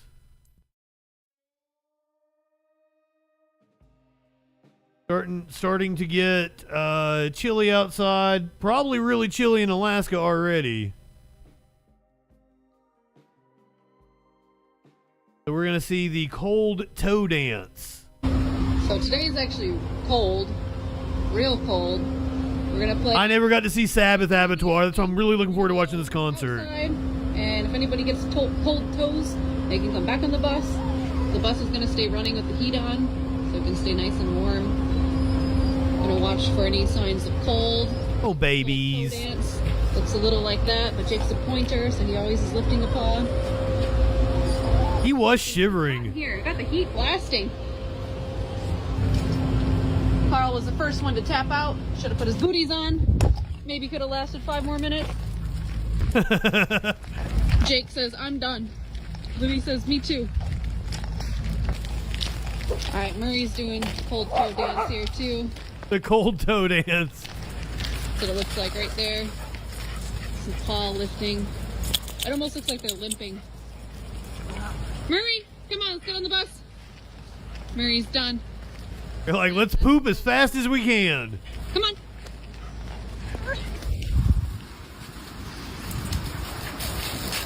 What a gorgeous area, though.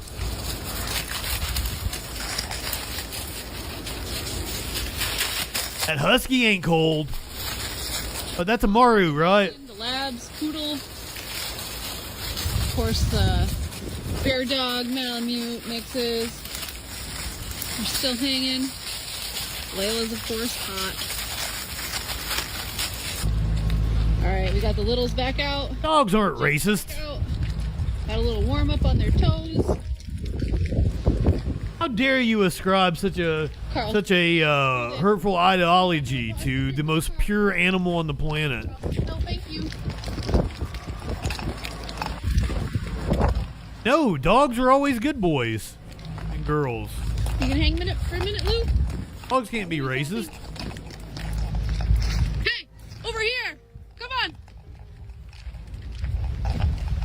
Come on. They're so good. Everybody's toes are still looking good. Top dogs are victims. All right, Murray's done. Louis. ACAB does not apply to dogs. Those dogs are In and out. Chicks, yeah. operating against their wishes. Alien, good evening. Wants to warm up on the bus. Yeah, you guys can stay out. You want to warm up? Go ahead, go warm up. Dasher says, no thanks. Come on. Oh, sweet babies. Let's go. Come on, you two. If you are watching on YouTube or consuming the podcast, we're going to be saying goodbye to you guys. Who's honking the horn? Bama. It is Live Music Monday, so it is just Twitch people. Last. Come on. Love all our YouTube peoples. We'll see you tomorrow for the vice presidential debate coming on at 6 p.m. Eastern. Go ahead, light one up, tip one back. It's all right to have a little fun before you hit the sack. I'm Justin Freakin. We'll see YouTube and the podcast tomorrow night on the Troll Patrol. Live.